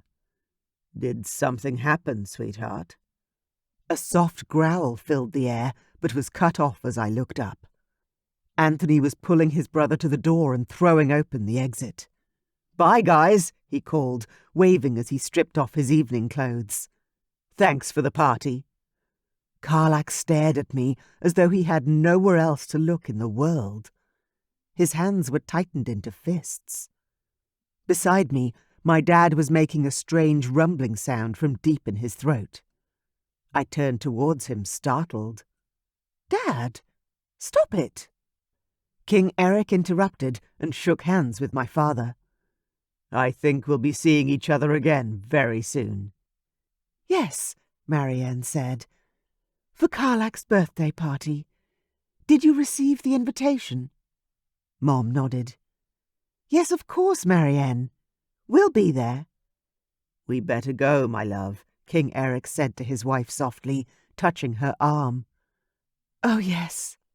Marianne smiled and waved as she walked away, her gaze lingering on me. "I look forward to spending more time together, Jessa." Hot tears stung my eyes, and I blinked them away in frustration as emotion overwhelmed me. What was she trying to tell me? "Thanks for coming," Mom called out, walking behind the royal dragon family and shutting the doors to stop the icy air from blowing inside. I walked after her, staring out through the thick glass panels as King Eric shifted and Queen Marianne climbed onto his back to ride him. Carlak was the last to shift, but I watched as he stripped and stood in the snow, his back to me. As a dragon shifter myself, I knew I shouldn't be watching him or staring at his physicality. Unless it was an emergency, it was considered poor taste. But I couldn't help it. My breath caught in my throat at the sight of his tight ass and his muscular back. He lingered a moment before he glanced over his shoulder at me and shifted into his magnificent dragon form, taking to the sky. An unexpected and strangled squeal rose up in my throat. He's leaving me. He's not coming back. I had to turn away and run back to my mom before my dragon took flight and chased after him. "Mommy," I whispered, covering my mouth with both of my hands as tears filled my eyes. Mom grabbed my arms and stared into my eyes. "Oh, my darling girl, what happened? What's wrong?" "He left me," I whispered, having no control over my words or my feelings. "Who left you?" she asked. But I couldn't speak another word. Dad walked over to the doors, then turned back around. "Oh, fuck." Mom and I both turned towards him. I still couldn't talk, so my mother gathered me close. "What is it?" she asked him. "The growl, the dance. Oh my God. Why didn't I realize sooner?" Then he started laughing and shaking his head with a broad smile on his face. I dashed away the tears on my cheeks and stared at him, willing my mouth to work. "Dad, what's going on? I don't understand." You don't know? Dad asked, staring at me. No, I whispered feebly, feeling stupid and small. Why won't anyone tell me? Dad walked over and took my hand, squeezing tightly. Sweetheart, can't you feel it? Feel what? I asked in frustration. Mom reached for Dad's arm. Are you sure? She queried him. Sure of what? I asked, my voice turning shrill. Mom and Dad both turned toward me as one. The growl is the biggest giveaway. We're lucky you're still here. If Carlak had let his dragon shift, we might not have been able to stop him from taking you away, Dad said. Mom snorted. No one could have stopped you the night you grabbed me, that's for sure. Hang on a bloody minute, I said, stepping away from my parents to stare at them wide-eyed. What are you saying? Though as the question left my lips, I knew the answer would be one that would shake my world to its very core. I could feel something important. I just didn't know what it was. My parents glanced at each other. Dad turned to me, his expression soft but shocked. Jessa, Carlak's your fated mate. Chapter 7. Carlak. After flying home from Jessa's birthday party, I crawled into bed and woke up several hours later with a brutal, throbbing headache. Oh, God, I moaned as I rolled over. With a massive effort, I managed to stagger to my feet and shuffle to the bathroom before vehemently worshipping at the porcelain god's altar.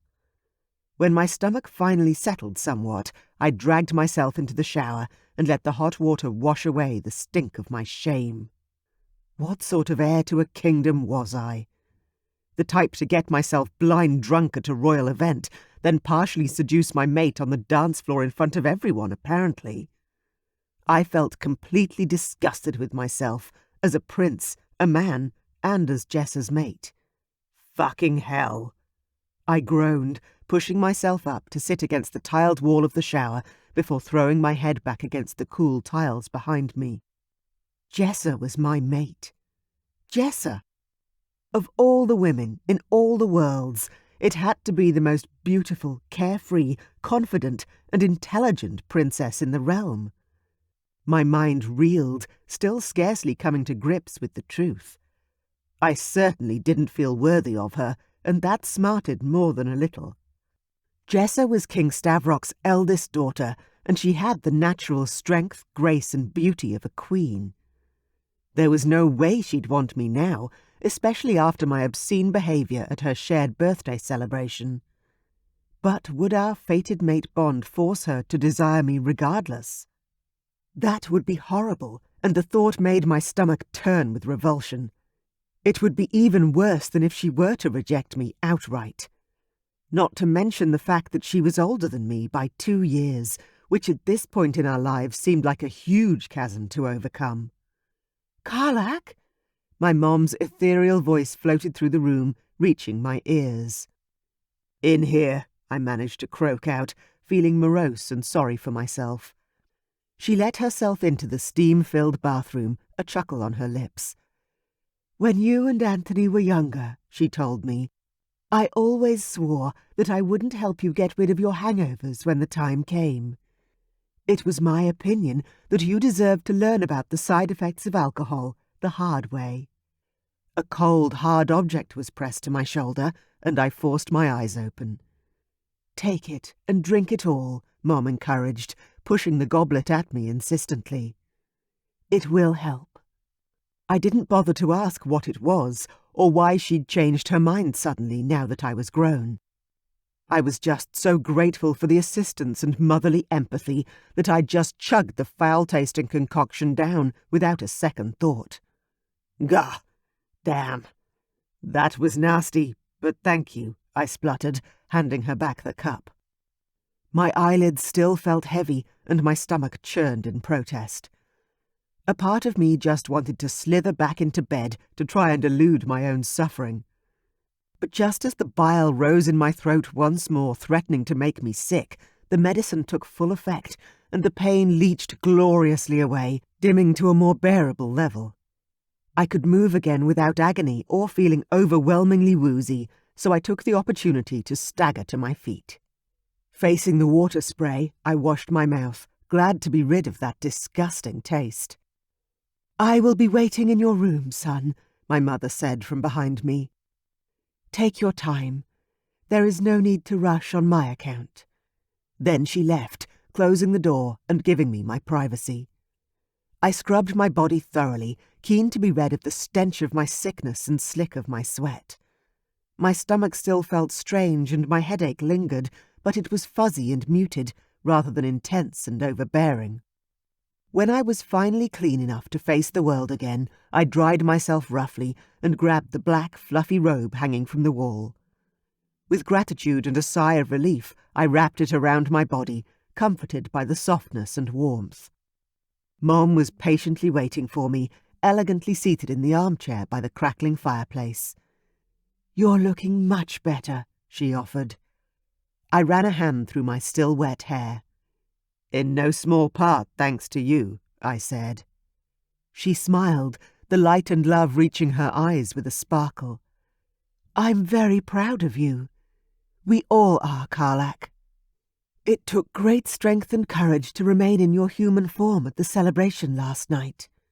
Being confronted by your fated mate, especially unexpectedly, is a trial by fire. We do not blame you for drinking so much. It was a clever move and the right decision given the circumstances. You showed a maturity beyond your years, and the triplets were able to celebrate their birthday without incident, thanks to your quick thinking." I choked on a laugh as I made my way to the bed and sat down, the mattress sinking beneath me. "It doesn't feel so clever at the moment," I answered, still acutely aware of the quiet pulsing behind my eyes. She laughed with soft amusement. "Yes, well, the potion will certainly help alleviate the worst of the pain, darling, but even so, today is a day of rest for you. You have more than earned it." I nodded, only too willing to agree, as pain squeezed my heart like a vise. "What's wrong, sweetheart?" my mother asked, ever in tune with her children and how we truly felt. Her senses were uncanny sometimes. I wasn't sure how to even begin to accurately describe how I was feeling, and although Mum and I were close, I hadn't always shared my feelings with her. Now, I couldn't help but admit to needing her help. I guess I'm just worried about Jessa." Mom cocked her head and frowned at me, her expression one of confusion. "Worried?" she asked. "In what way?" I clenched my jaw and inhaled sharply through my nose, the pain of having to admit my fears visceral. "I'm afraid she won't want to be my mate, especially after last night's display," I lamented. Mom smiled, shifting on the armchair. "She will, my son. The fated mate bond is there so that people who are meant to be together don't miss their chance." I nodded slowly, a sickening thought occurring to me.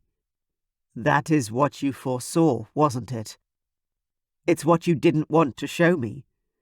You saw that Jessa would be forced into being my queen because of the fated mate bond." "Oh, no!" Mom gasped, rising to her feet gracefully. "That is not how it works at all, Carlak, my dear." She came to sit beside me on the bed, but didn't touch me. "Fate does not rob you of your free will." I was struggling to keep it together right now as it was. "Then how does it work?" I gulped out. "You've told me, and everyone else agrees. Jessa won't have a choice, will she?" She placed a reassuring hand on my shoulder for a brief and consoling moment, then removed it just as quickly. "Sweetheart, she will have a choice, as will you. A fated mate bond is a gift, a chance to find and be with the one who is perfectly suited to you in every way. Do you want another queen? Would it make you feel better or put your heart at ease to sever your connection with Jessa and perhaps search the town for a mate of your own choosing?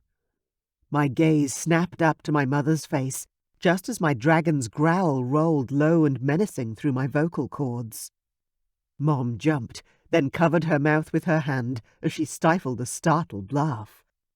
"Well, I dare say that answers that question, then," she said with a rueful grin. I forced my dragon back down and swallowed hard before answering.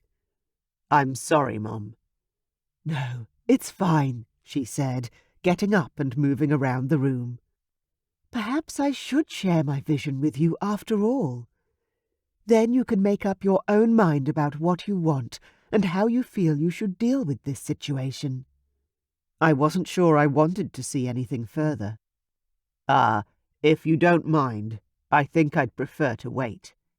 She frowned at me for the second time. "Are you certain? It might help put your mind at rest. Did I want to know if we achieved our happily ever after? Did I want that kind of guarantee? Did I truly want to see what would become of us, for it all to be revealed before it had even happened yet? Or, rather, the question was, did I need to know these things? And I already knew the answer to that in my heart. There wasn't a doubt in my mind. I could wait. I will trust in fate. No thanks, Mum. Knowing that Jessa is my fated mate is enough for now. I will make peace with it." My mother nodded and walked toward the door. "Very well.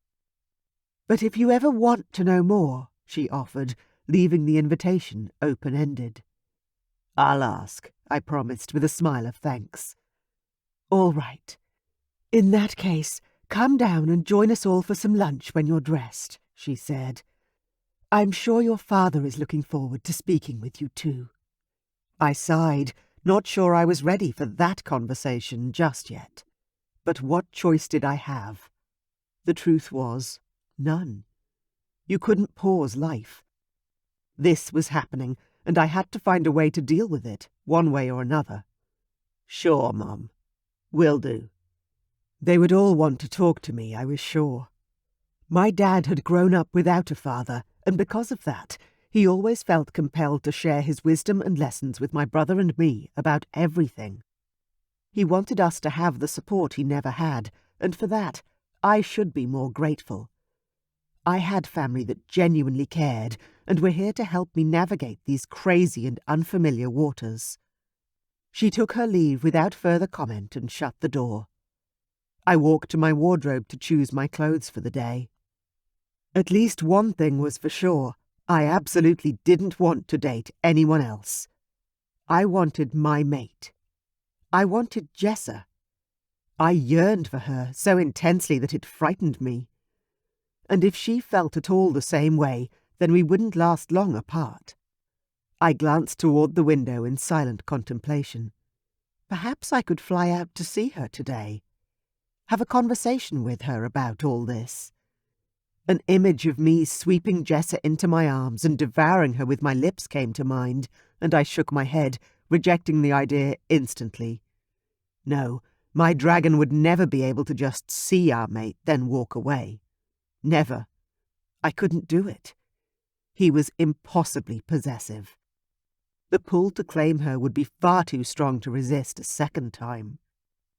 I'd barely avoided flying off with her the first time. Shrugging my outfit on, I readied myself as best I could for the day ahead, at least what was left of it. When I'd made myself suitably presentable, I took a step toward my bedroom door when my ears detected the unmistakable sound of flapping wings. I licked my lips and shook my head, my brow furrowing. No, it had to be the wind, surely. But then there came a loud thud originating from the direction of my balcony doors. I pivoted on my heel immediately and raced over to the glass doors, staring out onto my private stone balcony. Outside, standing right there, not more than several feet from me, was the single most beautiful dragon I'd ever seen in my whole life. She was puffing and snorting up a storm as she settled down from her flight. A shiver raced up my spine, and I knew who it was, as surely as I knew dragon shifter blood flowed in my veins. My queen is here. Chapter 8. Jessa. I'd woken up with anger pulsing through me, raging like the fire that blazed within my dragon's shifter heart. I hadn't even showered or taken the pins out of my hair from the night before, our epic royal triplet birthday celebration. Not allowing myself the time to doubt my feelings, I ran for the balcony of my bedroom. Throwing open the doors, I launched myself out into the air before my dragon took over my body. Shifting mid-jump, I soared through the sky and headed straight to Carlak's family's castle. Bloody arsehole. He knew. He had to. Why didn't he tell me? I flew straight toward the Black Mountains, pumping my wings and searching my memory for the location of Carlak's bedroom. I couldn't remember in my angry red haze, but the family bedrooms of the royals were always on the top floors for security, safety, and, of course, the best views. I circled the castle, and a warm, flickering light caught my eye from within. Yes, there. My wings flapped hard with exertion, and even though I was tired and hungry, I couldn't stop, not unless I wanted to plummet to my untimely death. I flew up as high as I dared, then glided down, riding the winds to land right on Carlak's personal balcony. The prince himself walked to the glass doors and stared out at me, his eyes wide. My dragon heart roared, at the same time my throat made a strange purring noise I'd never heard nor made before. My shifter took a step forward just as Carlak pushed open the door. Fear rippled through me at his human form coming so close. I could hurt him. My dragon let go of her vice-like grip on my body, and my humanity re-emerged. I shrunk down into my body, and as soon as I was back, the freezing cold and turbulent winds of the Black Mountains hit me like a brick wall. My nipples tightened into hard, almost painful points, and my whole body shivered, the fine hairs on my arms and the back of my neck standing on end. Carlak's gaze ran over my body like hot water in a shower, making parts of me heat in embarrassing ways. I covered myself the best I could with my shivering arms as my teeth began to chatter.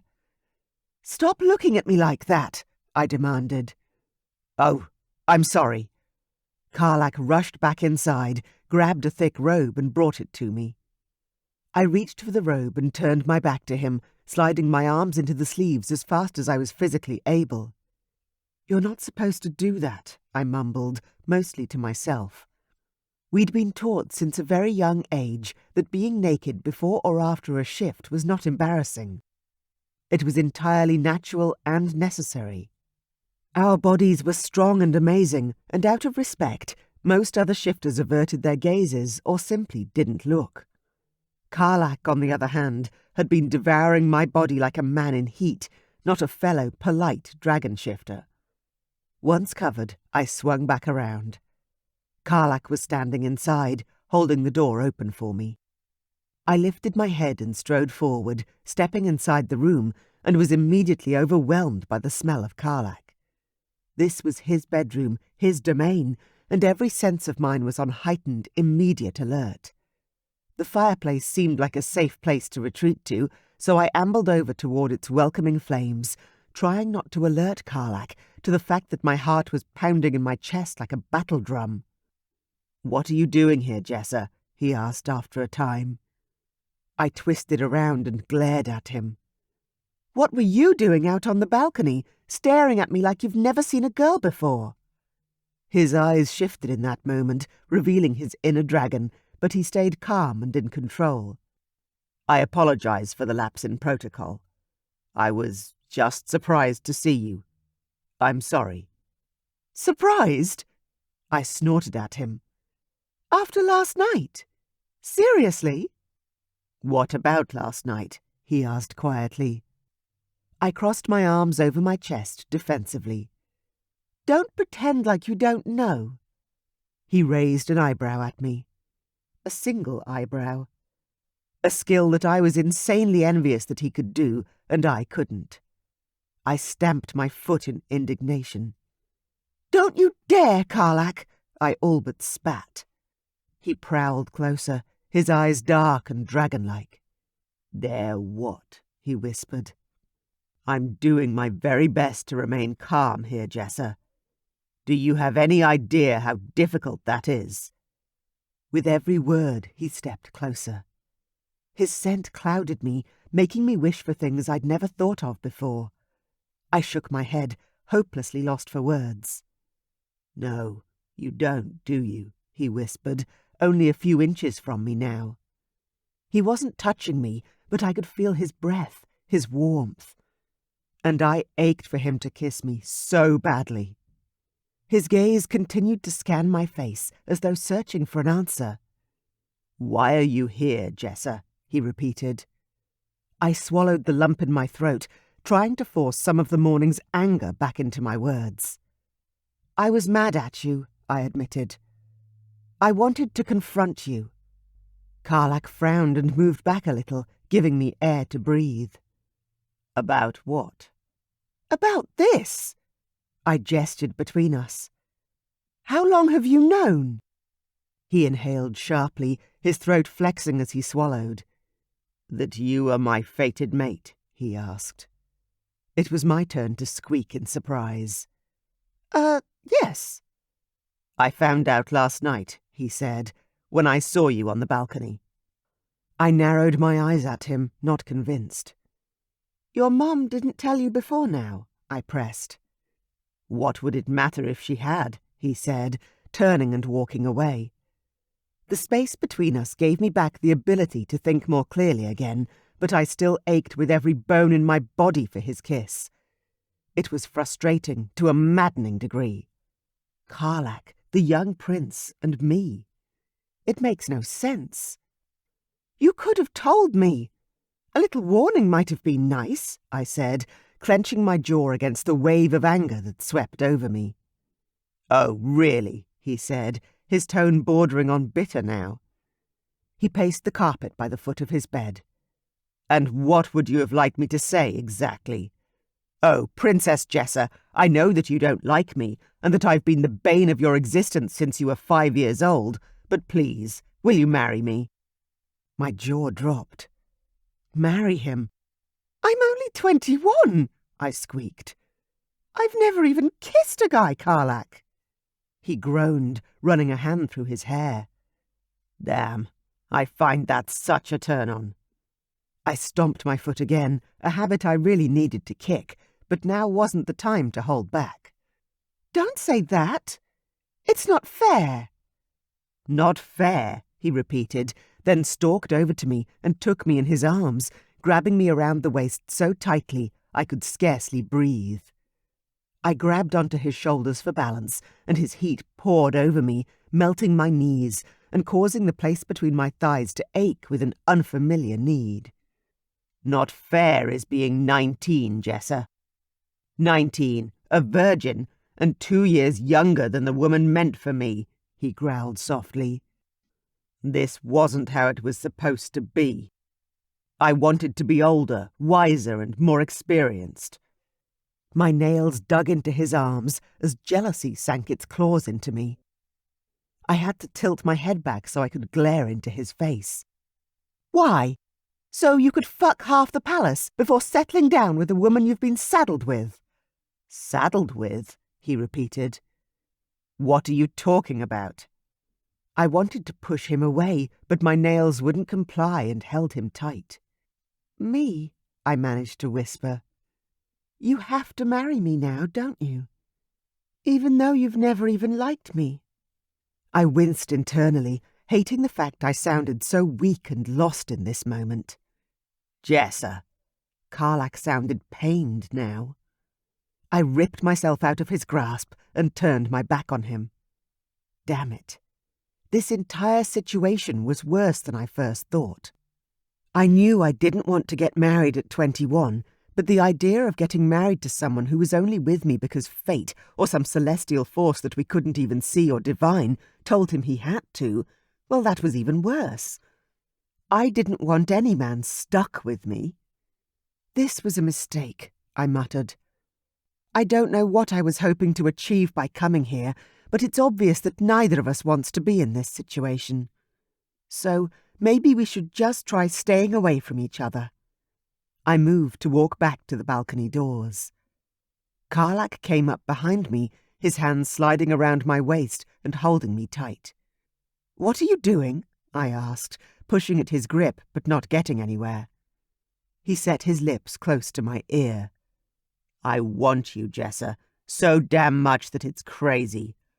I want nothing more than to kiss you, touch you, and I just wish I knew how." I closed my eyes against the wave of longing that threatened to consume me. How were we going to do this at all if neither of us had any experience? I turned in his arms until I was facing him, and my hands went to the tie on my robe, loosening it so that the front hung open.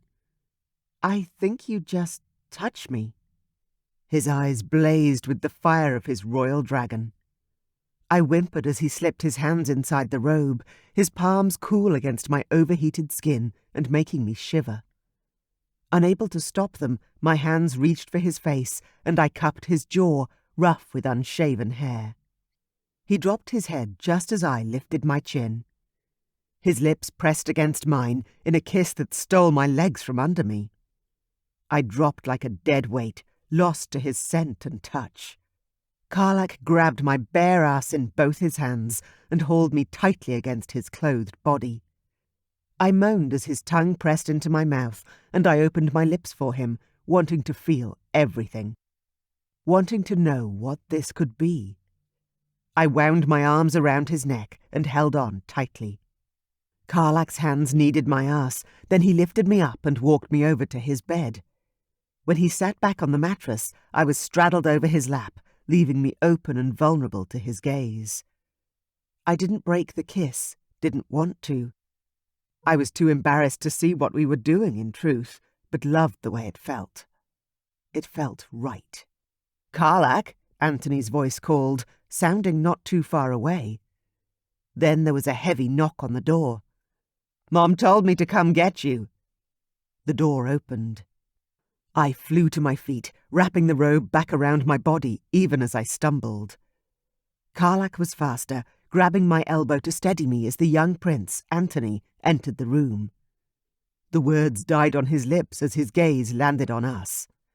I'll be down soon," Carlak snapped, his tone gravelly and rough. "Anthony?" King Eric's voice sounded behind the younger prince. Like lightning, I ran for the balcony, throwing off the robe behind me as my dragon took hold, spurred on by the desperation of the predicament in which we'd found ourselves. "Jessa!" my fated mate called as he dashed out to the balcony. I heard Carlak's voice, but I couldn't stay. Not now. Not like this. With tears of shock, desire, and shame burning in my dragon's eyes, I flew home the way I'd come. Chapter 9. Carlak. I closed my eyes and sent up a silent prayer to anyone who could possibly hear me. Please let my father not be in the room when I turn around. Please. But I was ignored, because when I turned around, my father and brother were both standing there, gobsmacked. My raging erection died a quick death, and I ran a frazzled hand through my hair. This entire situation was diabolical. How could this happen the first time I had the chance to touch my mate? I sighed. "You couldn't have just given me 10 more minutes," I said, beyond exasperated, as the tangible loss of Jessa overwhelmed my senses. Dad and Anthony exchanged glances, then looked back at me. My brother remained absolutely silent. Meanwhile, my father sniffed the air. "What did I miss?" he asked, his brow furrowed. Anthony still didn't seem able to cobble a sentence together. He tried, stumbling over his own tongue. "Jessa came to me," I said, my tone sharp and irritable now. "And we." "Ah, say no more," Dad said, and clapped his hands together. "Let's all get some lunch, then we can talk." My father turned on his heel and promptly left. A sheepish-looking Anthony followed after him, muttering, "Sorry," on his way out. I took a moment to wash my hands and straighten my clothes. But even after I'd used a fragrant soap, I could still smell my beautiful and incredibly sexy mate all over me. My mind was still a whirl, and I ached to hold Jessa in my arms once more. It was a moment that would remain burned in my memory for all time. Giving myself a few minutes to breathe and collect my thoughts, I sat back down on my bed, twisting my hands between my knees. My heart was still skipping wildly, and I was worried about Jessa. I could only imagine the embarrassment she must have felt, being caught in such a compromising predicament by another male. She had taken off so quickly, I'd scarcely had the time to process what had just happened. Seeing her toss back my robe and launch herself into the sky, her magnificent dragon form taking over, had been heartbreaking, more so than I could have ever dreamed. I didn't want her to go. I understood completely, but I yearned to hold her and protect her.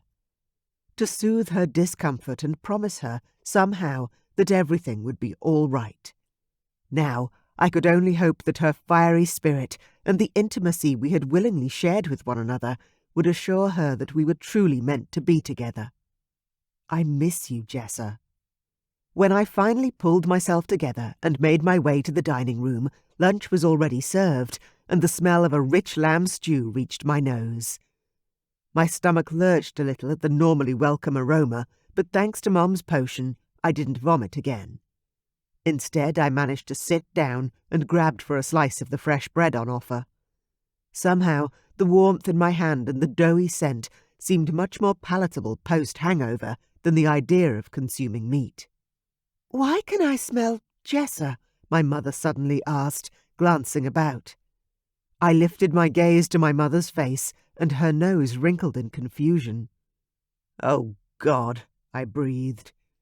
This was going to be far more embarrassing than I'd ever thought it would be. God damn it. Dad cracked a laugh, apparently unable to contain himself. I turned to glare at him. "No, you're not allowed to comment on this. I've never once said over breakfast how I could literally still see Mother on your face." Dad lurched forward, spluttering, choking, and coughing on whatever he'd just been eating. I got up without hesitation and slapped him a few times on the back, strangely amused to finally be able to say such a thing to my dad. I'd been holding on to that little piece of information for years. When I finally sat back down, Mom was still beet red, and Dad was a similar colour and wore a sheepish expression. Anthony was the only one composed enough at this point to speak, so he did. "Did she really fly all the way here to the Black Mountains just to kiss you?" he asked, one brow raised. "She kissed you?" Mom interjected with a gasp, her eyes wide with interest. I focused on my brother and took a deep breath. "She actually flew here to yell at me for not telling her that she was my fated mate. Then she said that I was saddled with her, whatever that means." Dad was back to coughing and chuckling like a teenager again, his eyes watering with mirth. With an annoyed sigh, I served myself a scoopful of berries and picked up my silver fork. "Is she worried about the fated mate bond also?" our mother asked, seeming somewhat surprised in her typically elegant manner. I mutely nodded as I bit into the blackberries, their bitter sweetness exploding on my tongue. Dad reached for his glass of water and took a sip once he'd pulled himself together. "That's completely normal, son. Dragon shifters are stubborn by nature, so none of us like being told who we're meant to marry or not. We like to feel it's our choice." Anthony snorted dramatically, as if this whole scenario were nonsense. "Honestly, it all sounds like a good idea to me. If it's fated, you can't get it wrong, can you? It takes out all the guesswork and any chance you might mess it up." I turned and stared at my 16-year-old brother, my brows near my hairline. He was shoveling lamb stew into his mouth like it was his last meal before he stilled and looked up at us again. "What?" he asked, making a face. "He's right," Mom said. That's essentially what the fated mate bond is for, to stop you walking away from the one person in the world who is right for you. Dad snorted, resting an arm on the table as he leaned forward. You mean like you almost did, love? What do you mean? I asked, glancing from my mother to my father for an explanation. Mom sighed. I knew your father was my mate for years before we officially met, but I was married. He was younger than I, and I was afraid of what being with him would mean for either of us. You were afraid of true love, Marianne. Just admit it. Mom glanced down at her hands, wringing them together for a moment, then looked up once more. Yes, I was, she answered quietly. My life hadn't been easy up until that point, and your love was, well, quite daunting. I stared at my mother, shocked to hear her sounding so worried and small. My mom was a powerful sorceress, and she was a great queen. If she still remembered how daunting it had been to have my father love her, how would Jessa feel about our union? Despite what we'd shared, would she be second-guessing our bond right now? So, what's your best advice, Mom? What do I do? I managed to ask, though an uncomfortable silence had fallen over the table. She picked up her cup of tea and took a long sip, something she often did when she wanted time to think before she spoke. Finally, she said, I think you should go to her. You need to convince her that you want her because she is amazing. Because you know you need her with all your heart, and not simply because fate is forcing you to choose her. I glanced up at my father, needing a man's point of view too. Do you agree, Dad?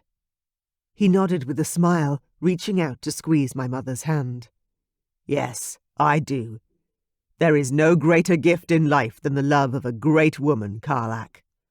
Mom and Dad shared a look that spoke of timeless affection and trust.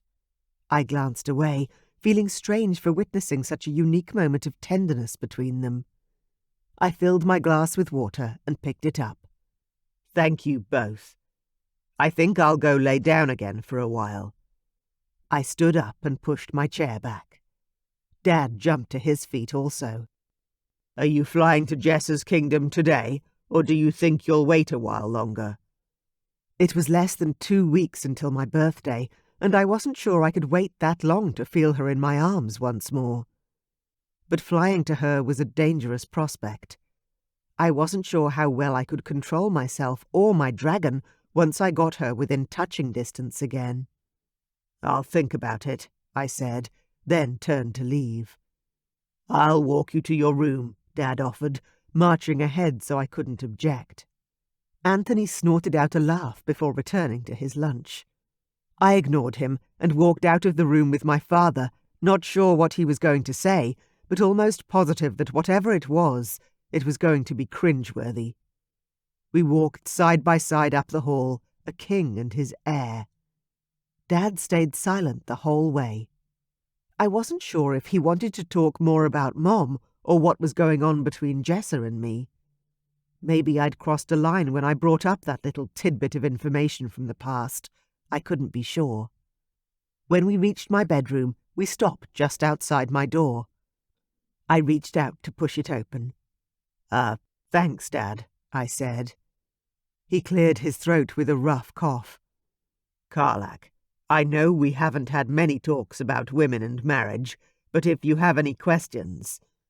Thanks, Dad, I said, cutting him off before he could say anything too embarrassing. I think I'll be fine. My father had, in fact, told us many stories about women and sex throughout the years, usually when he'd had far too much to drink, and often when he was sharing such drink with other men. Well, all right. Is there anything you want to know then, now? About anything before? I'd only ever had one question in my mind that I'd wanted to ask of my father, but I'd never been capable of asking it. But now, standing here, I realized I was just a breath away from being married. I was a man now, and it was time to overcome my fear. Father, I'd like to know if you think I will be a good king." He turned until we were face to face, then he inhaled sharply, his shoulders thrusting back as he stood to his full height. "Yes, my son, I do. You'll be a better king than I've been."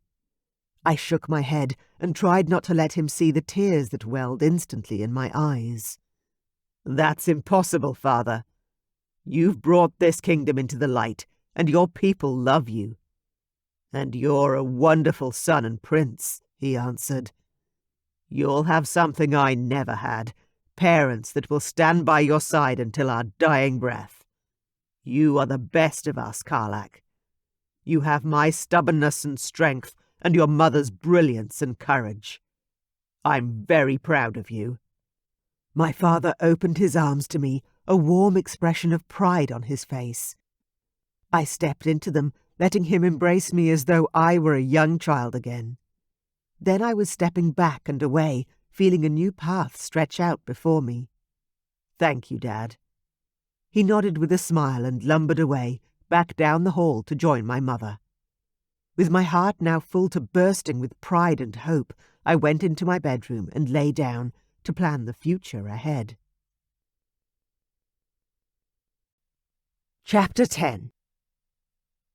Jessa.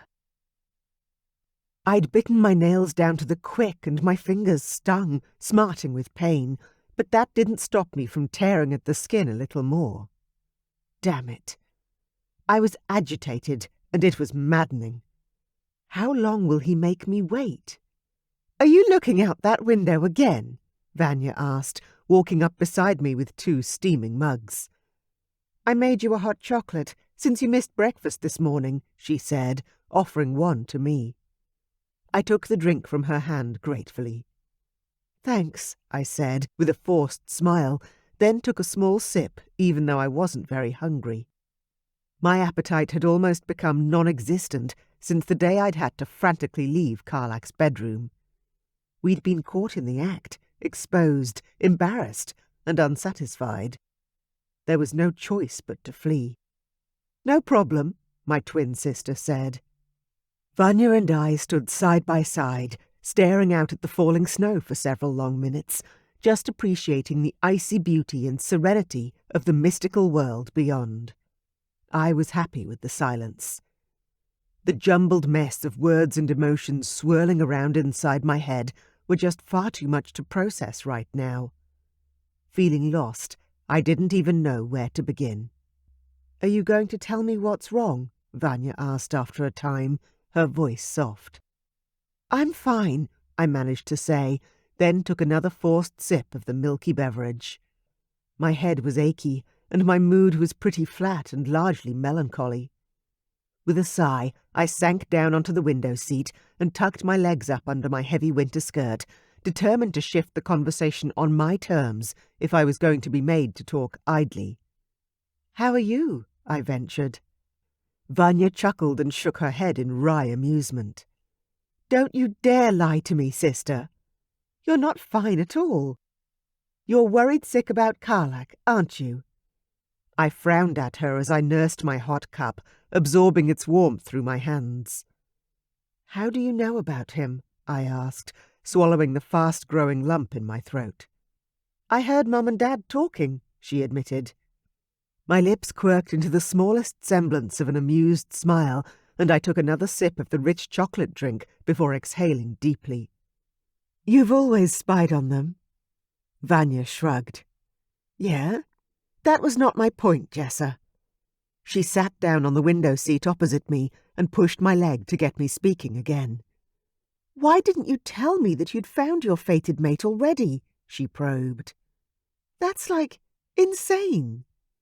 I laughed at her choice of words and set my drink aside, pulling a blanket onto my lap to maintain my heat and expel this chill seeping into my bones. "Yes, it is. I didn't think I'd find my mate for years, to be honest."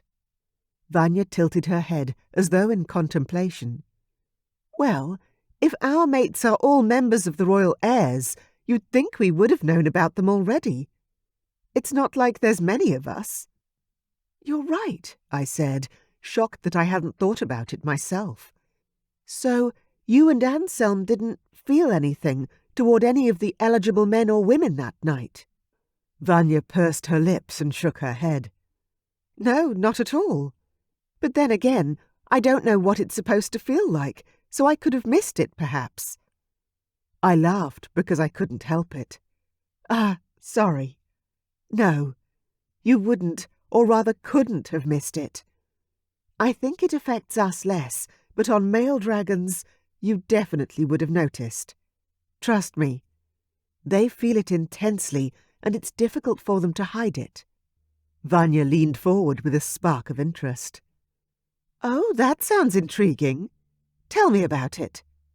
I turned my head and gazed out the window of the sitting room, longing for Carlak. I'm not sure how to explain it, really. It's overwhelming in a lot of ways. Mom and Dad said Carlak showed great restraint, not shifting and destroying our party. Vanya snorted, her eyes squinting with mirth.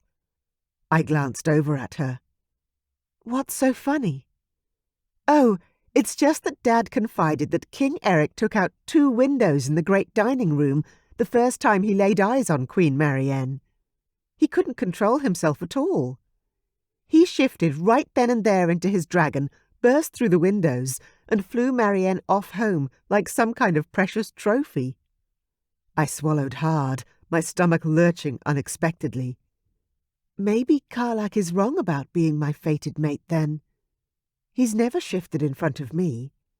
He seems completely in control in my presence. Annoyingly so, actually. I was the one who'd lost control of my own body, writhing and moaning and carrying on in his lap, while Carlak had remained fully clothed. Wouldn't that be a good thing, though? Vanya asked, grinning at me. If he's not actually your mate, then you're free to go after Taggart, or maybe even wait for the call to come from the human world. The anger that snapped through my brain at her words was so intense, it almost stole the breath from my lungs. I was forced to stand up and turn away to control myself. I wanted to throw my steaming hot chocolate in her face. My chest flared with an inner fire. Oh, I'm sorry, sister, Vanya said immediately, sensing my rage as she read my stiff and aggressive body language. I didn't mean to offend you. I only meant... I know, I interrupted her, without turning around. I know, sister, but he is my mate. And I know it's not what we planned or what I expected, but my dragon is fiercely protective over our bond, so please don't even suggest. Vanya lay her hand on my arm in peace. I'm sorry, Jessa. Truly. I nodded tightly, but didn't trust myself not to act out if she said something else that might trigger me. I think I need to retire to my room for a while, I said, playing it safe. I didn't want to hurt Vanya or destroy our sisterly relationship if my dragon arced up again. But I'll see you later, all right? Yeah, of course, my sister agreed, remaining by the window and allowing me my space. I walked away before I did something I knew I'd regret. Harming my sister was not in the cards for me today, and neither was seeing Carlak. I'd already gone to him once. I couldn't go to him again. My pride simply wouldn't allow it. If he wants me, surely he'll come for me. I managed to get to my room before the tears came. Carlak had gone from being a neighbour and family friend to a man I wanted in my bed, in my home, and in my life intimately. And it hurt more than I could describe that he was choosing to stay away. He knew where I was and that I wanted him. I'd certainly made that abundantly clear last time. And so the day passed into the afternoon. I had a long, leisurely bath, followed by dinner in my room. I feigned a headache to escape the inquisition that would undoubtedly occur at the family dinner table. By nightfall, I was fighting off the desire to cry some more and throw furniture around the room. It wasn't a good combination. If my dragon let loose her true anger, I'd cause some serious destruction. Mom came to say good night, but smartly retreated soon after, realizing it was best to leave me alone. Oh, Fuck, I swore, as I paced in front of the fireplace, wearing a thin nightgown and robe, my body literally shaking with adrenaline and anxiety. A knock at my window startled me, and I jumped, my whole body suddenly alert. "Carlak," I breathed. He was standing right there, in human form outside my window, gloriously naked. I raced over to the glass door of the balcony and flung it wide open. "Quickly, inside," I urged. He hobbled inside, his teeth already chattering. I closed the door behind him and quickly removed my robe, handing it to him without thinking. "Put this on and stand in front of the fire. It'll help warm you up." He did as urged, though the robe didn't cover him the way it did me. In fact, it barely tied up at all. But he went to the fireplace and stood there defrosting, his back to me all the while. Now that he was here, my energy had calmed, and I found myself instantly excited. My heart rate had picked up, and a crazy, unparalleled amount of happiness was zinging through my veins at lightning speed. I was no longer alone. He came for me. "So what are you doing here?" I asked, crossing my arms over my chest, acutely aware of the fact that my nightgown was sheer and, although long, didn't do much to disguise or hide the curves of my body. Carlak turned around, and his gaze raked over me with a familiarity I wasn't used to yet. "I came for you," he said simply. "Will we be interrupted again, or is your family in bed?" I gasped, and my breath caught in my throat. He'd come to continue what we'd already started. That was very presumptuous of him, but at the same time, my body was already reacting to his suggestion. I think they're all in bed." "Good." Carlak threw off my measly robe and surged forward, grabbing my face and planting a kiss on my lips that left me breathless. I wanted to look at his body and explore. I wanted to kiss every inch of his flesh, but his kiss wiped away any chance I had of thinking rationally. His hands were all over me, grabbing my ass and opening my robe so he could push the sheer material to the floor. Chapter 11. Carlak. My dragon was barely staying contained beneath my skin. Everything inside me was too excited and felt far too intense. I was afraid my fiery shifter would burst free without my consent, and yet I couldn't stop.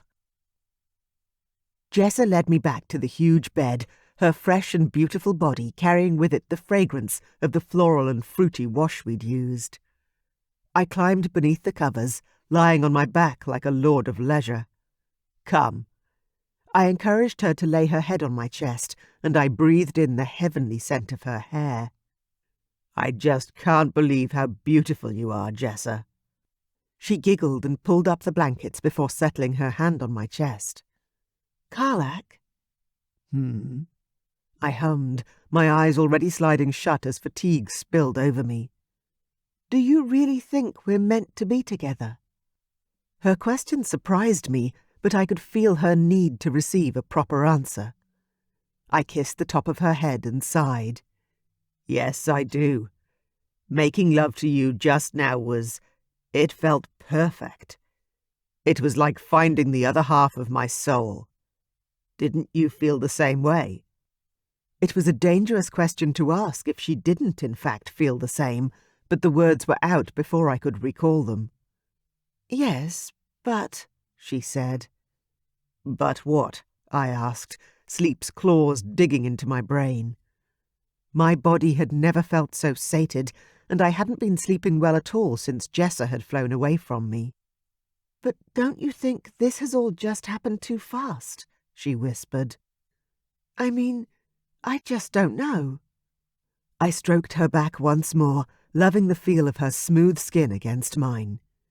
"Trust in the fates, sweetheart. They know more than we do." "Okay," she said, as if still plagued by concern. I couldn't dwell on her worry long, because darkness then consumed me, and I slept better than I had in years.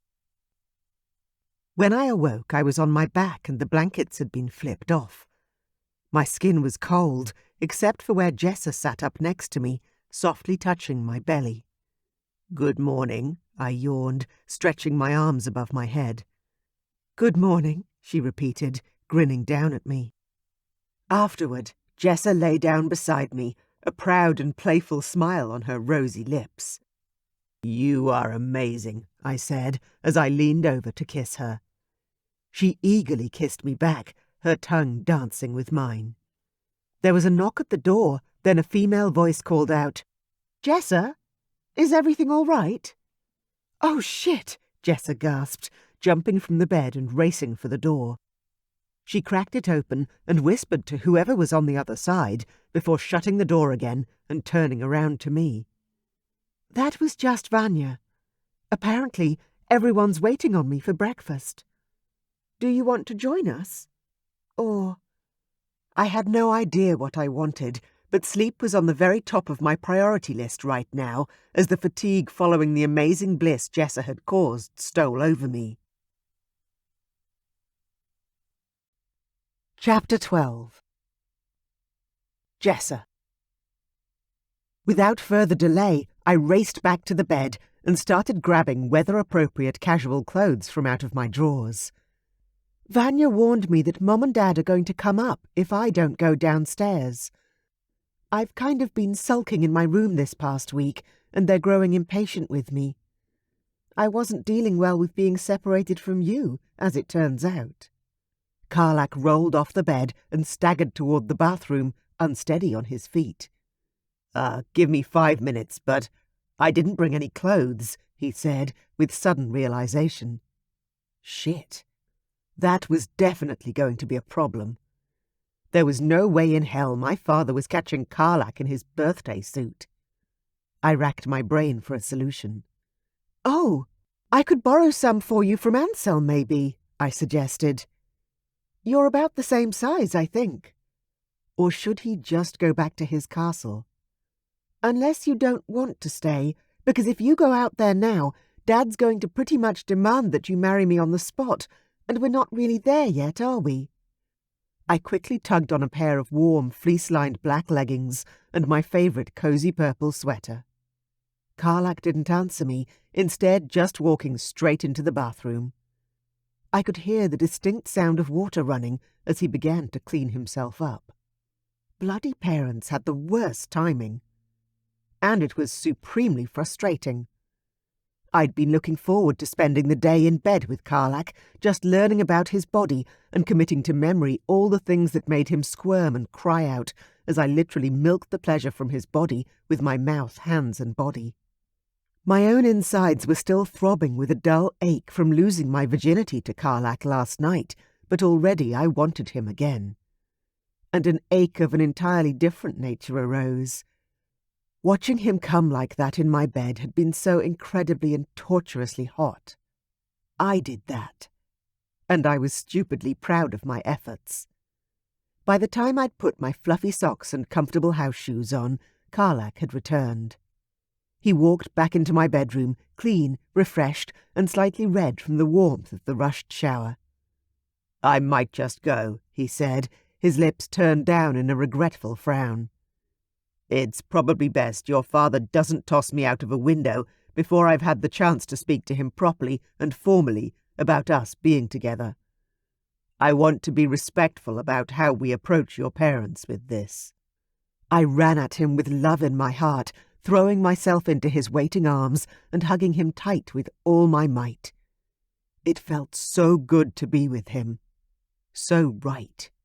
He squeezed me in return, inhaling deeply as though to memorize my scent. "Thank you for flying here," I whispered. "I was going insane without you. It was the best night ever." I pulled back, and his genuine, charming smile made my heart sing inside my ribcage like a canary at the height of summer. "I'll sneak away tonight if I can, though I think my father wants to have one of those talks with me." He sighed. I giggled and grimaced with empathy, knowing just the ones. They were often long-winded, tiresome, and utterly cringeworthy. "Okay. Well, I won't expect you, but I'll be missing you and hoping."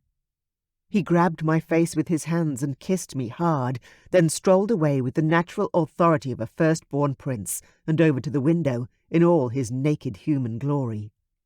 You know, we're never going to have any privacy if we continue to live in the castles of our parents. I laughed. Whoa, talk about moving fast. Don't spoil the mood, I reprimanded him playfully. Just go. We'll talk about all that stuff later on. We have a whole future ahead of us. He waved and opened the door to the balcony, then shut it behind him again. I stood with bated breath and watched as he transformed into a magnificent dragon. He rose into the air with a single powerful beat of his immense wings before soaring off into the falling snow high above the world below.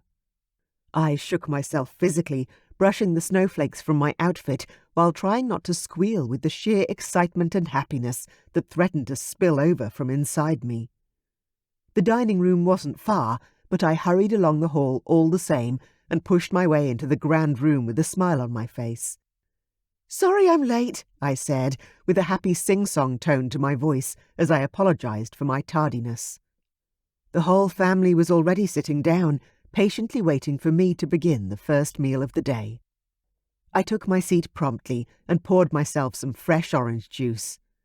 There would be no coffee for me today, that was for sure. I didn't need it. I was far too high on life and love. "You look different," Anselm said, frowning at me from across the table with a hint of consternation, as if he were trying to decipher some unseen anomaly about me. "What's with your face?" he asked. I put my hands to my cheeks, immediately flushing red with silent embarrassment. "What's wrong with my face?" I echoed innocently. Mom put a calming hand on Anselm's shoulder. "I believe what your brother was trying to say is that you look much happier this morning, dear. Did something happen last night that you would like to share?" I shook my head from side to side adamantly, reaching for the plate of sweet pastries and ripe fruit in front of me. No, I'm fine. I'm just feeling better is all," I lied, averting my eyes as if the best night of my life hadn't just taken place. "Yes, you certainly look fine," Dad said approvingly, obviously pleased I was finally no longer hiding away in my room like I had been most of the week, resembling more of a moody teenage princess than a grown woman who had found her fated mate. I lifted my gaze tentatively to meet my mom's as I stabbed a juicy raspberry with my fork and popped it into my mouth. She was smiling back at me with a very knowing look in her eyes. What? She knows. Oh my God. How? Ugh. That knowledge made me feel embarrassed on a whole other level, so I focused on my food, piling my plate high with delectable morsels before tucking into my meal, keeping my eyes firmly fixed on my plate. "So, it's Carlak's birthday this weekend," Mom said, probably trying to change the subject, but failing miserably. "Eric and Marianne have asked if we'd like to spend the weekend there. You girls would have to share a bedroom due to some redecorating going on at the moment, but I think it would be nice to stay, don't you?" "I doubt we'll end up bunking together," Vanya muttered into her hot chocolate with a smirk as she toyed with her breakfast. I would have kicked her under the table, I so wanted to, but the traitor would have ratted on me. "Sounds great, Mom," I said brightly, before anyone else had a chance to comment further. "That will be nice. We won't have to leave the party early then." My heart was pounding in my chest, and I couldn't help but notice the passing looks that were occurring between my parents. I waited on tenterhooks. Even though I really wanted to know what they were thinking, I wasn't bold enough to go there. Finally, our father asked, "Jessa, are you sure there isn't anything you need to tell us about Carlak?" I stuffed a whole mini chocolate croissant into my mouth in the most unladylike fashion and shook my head, speaking around my mouthful. "Nope." "And you're still sure he's your mate?" Dad pressed on. I rolled my eyes at him and swallowed down the mass of sweet, chewed-up pastry. "Dad, you're the one who told me that Carlak was acting like my mate." "He was at the time," Dad said, then glanced at Mom, and then back at me. "What aren't you telling me?" I asked, my stomach suddenly swooping with worry. What the hell is going on here? Mom coughed to clear her throat. "Well, we're a little worried that perhaps we were wrong about your bond. After all," she reasoned, "Carlak didn't shift." "And you didn't shift either," Dad continued. "You've been a whole week apart with no signs of losing control whatsoever. It's not quite the pattern we're used to seeing around here. Not when it comes to fated mates, at least." They were wrong. So wrong. They had to be. Everything inside my entire being, my whole essence, told me they didn't understand. My hands tightened into fists, and my jaw locked down as I fought the raging urge to correct them and shout it in their faces as my dragon reared her head, making her presence known. "Sweetheart, it's okay," Mom tried to soothe me. "There's no need to hole yourself up in your room any longer. You're still young, and Carlak has always adored you. So, if we made a mistake in our advice, if my mother suspected I'd slept with Carlak already, why was she doing this? Especially in front of the whole family." I stood up and went to speak my mind, but my teeth had partially shifted, and my ability to talk effectively was gone.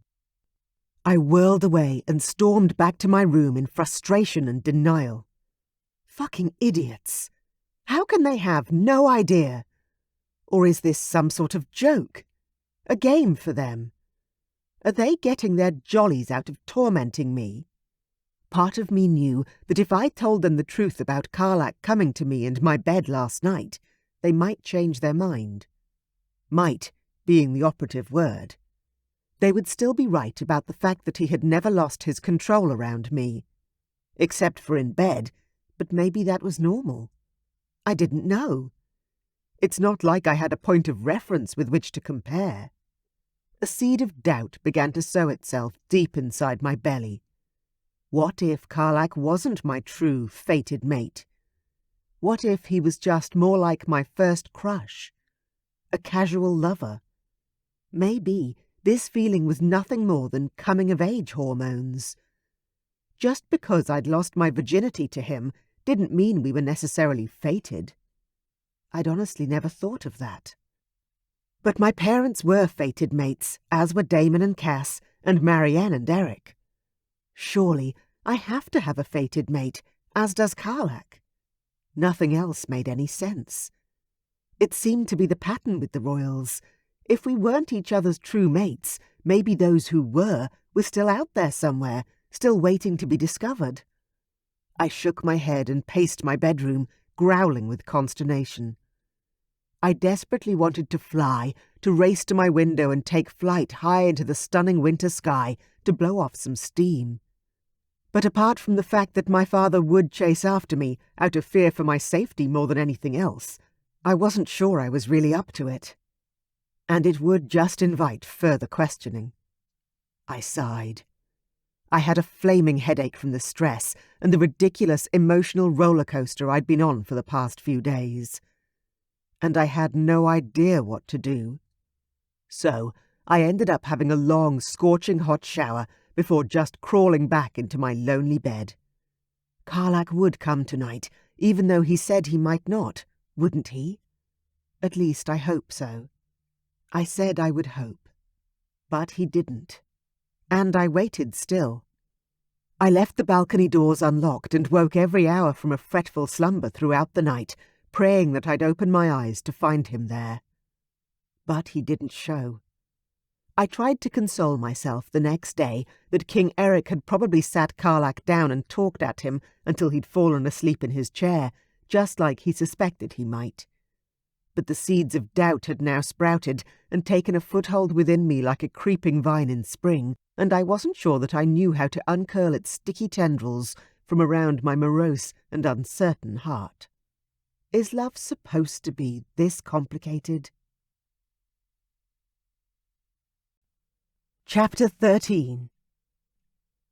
Carlak. My temperature was well over 100 degrees, and my dutiful mother was forcing herbal remedies down my throat every hour on the hour, using everything she had at her disposal as a queen and sorceress to improve my failing health. "Mom, please stop," I managed to say, when she brought me one that was vomit-inducing to help clear my lungs. "I just need to rest, honestly. No more medicine." "Your lungs are weak," she argued, shaking her head as she read through a spellbook on her lap. She hadn't left my bedside for 2 days, once again proving that she was truly the strongest queen there was. "My lungs aren't weak," I rasped, before a coughing fit struck and rendered me incapable of speaking for several breathless minutes. The fucking sickness was back, and there was only 2 days until my party. If I didn't feel like I'd been slammed into the side of a mountain a dozen times and then left to die in the snow, I'd scream in frustration and rage. "Oh, I didn't mean you're weak, my love," Mom went on gently. "It's just that the sickness that took you over last winter has left a mark. It took a long-term toll, and now we just need to focus on getting you well again." She flipped through the ancient tome of magic, lost in thought before speaking again. "I've spoken to your father already about cancelling your party." "No." I shook my head, forcing myself to sit up in bed, my eyes wide. "No, you can't. I'll be better by then, I know it." She lifted her head to stare at me, her eyes wide with surprise. "Carlak." "No," I said again, this time imbuing my words with as much authority as I could muster as the heir to the throne of the Black Mountains. "I must see Jessa." Mom's gaze softened and she sighed. "Sweetheart, we can send for Jessa, but you don't need a huge birthday party if all you need is one person." I shook my head stubbornly, my mind made up. "No." I'd thought of that, but I'd already done this all wrong. I needed to speak to her father, King Stavrock. I wanted to seek his permission to ask for my mate's hand in marriage. Jessa deserves to have me do this right for her. She deserves to be happy. "I could send for her today," Mom urged, reaching out to hold my hand. "You might feel better if she was here. You know, being happy is a powerful magic all on its own. It has uncanny healing abilities, especially when it comes to matters of the heart. Her love could help you, darling. She could lend you her strength. Why not take the chance? It certainly couldn't hurt, Carlak." I pursed my lips and shook my head in response. "Why must you be so stubborn?" She sighed. "You're as ridiculously stoic as your father. It's fine not to be fine sometimes," she stressed. "There is no shame in it." I wheezed, my breathing almost unbearably painful now. "I don't want her to see me like this, Mom," I gasped, wincing in the face of the pain. "Please." Her eyes welled up with tears as memories of my battle last winter swept over her. I squeezed her hand with my fingers. "I'm not going to die, Mom. Just give me a few days, please. I'll recover. I'm stronger than you think. I know it. I survived this beast once, and I'll do it again." It had been the return flight from Jessa's castle that had done it. After losing our virginity together, I'd been caught in a violent and icy storm that I hadn't expected, then arrived home practically frozen solid. Even my dragon suffered. Now I had to rebuild my strength in time for my mate and her family to arrive. It was all that mattered. I needed Jessa to know once and for all that we were truly fated and destined to be, no ifs, buts, or maybes about it. Once she knew my heart, how I really felt, everything would fall into place. I was sure of it. "Okay, baby," Mom whispered, with a smile as fragile as glass. "But if Jessa's your fated mate, she's going to want to be here by your side. She'll be mad you've hidden your illness from her. There should be no secrets between you. Honesty is paramount in a lasting union, my son. I know this from experience. My mom was probably right. After all, she knew girls a lot better than I did. But even so, I couldn't put this on Jessa. I needed her to choose me because she wanted to, not because she felt beholden to me or pressured by our parents. "It'll be all right," I assured my mom. "Please, just let me sleep and gather my strength. Time is of the essence, and I'm running out." She kissed my forehead and whispered a quiet prayer before she headed out, casting just a quick glance over her shoulder before leaving me to my peace.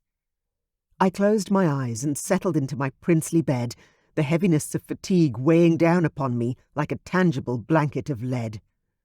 I was going to be king of the Black Mountains one day. I would sit the throne and have people to protect and govern. I had to recover and become stronger. The realm needed me, and I wouldn't permit this dastardly illness to rob me of my vitality, life, and purpose. The will of my inner dragon roared in agreement, unwilling to allow his wings to be clipped or accept a life half-lived. A restless, fever-fueled sleep soon claimed me, and I dreamed of my younger brother as I thrashed unconsciously in my sweat-soaked sheets. In my dream, he came to my aid, laying his hands upon my face and somehow drawing the fever from my very body. But when I opened my eyes during a temporary lapse of unconsciousness, Anthony wasn't there. No one was. So, alone and burdened by a fire that wasn't my own, I laboured through the sickness, and I slept, hoping against hope that I'd be well enough to attend my own birthday celebration. The day of my party arrived, and I was still weak, but mercifully my fever had broken, and I could finally eat again without ejecting the contents of my stomach soon after. "Son, you still look terrible," my father said. He always did have a way with words.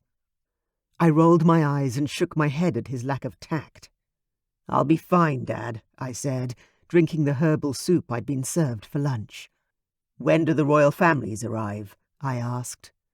"Well, King Stavrok's family was originally meant to arrive this morning, but we sent word that we needed some more time to prepare. By way of an apology, we told them that they were welcome to stay longer after the party." My stomach churned under the scarcely substantial weight of the soup, but I managed to keep it down by sheer force of will. I knew I couldn't recover without the sustenance of food. If I kept nothing down, I'd continue to grow weaker by the hour. "You didn't tell them I was unwell, did you, Dad?" I asked, my brow furrowed. His lips twisted. "No, I didn't, though I think we should, especially as Jessa is your mate. It seems a bad idea to hide ill health, Carlak." I shook my head again in objection, but refused to explain myself further. This was not going to plan at all, but I was determined to salvage as much of it as I could.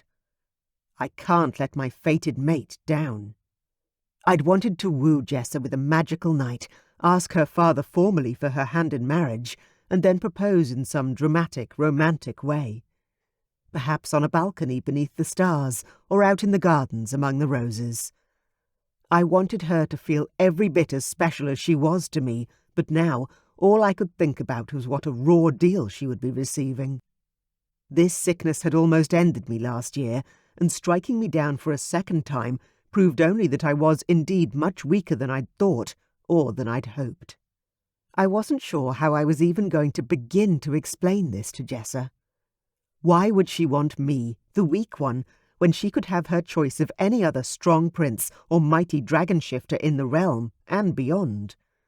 I feared now, more than anything, that if she chose to remain my mate, she'd be forever settling. Resigning her life to that of a queen forced to dutifully keep vigil in regret by the bedside of a sick king, lamenting as youth and vigour passed her by. She'd mourn me even as I lived, upset at what could have been, rather than being the proud wife of a warrior king, a king she and the Black Mountains could truly love, like my father.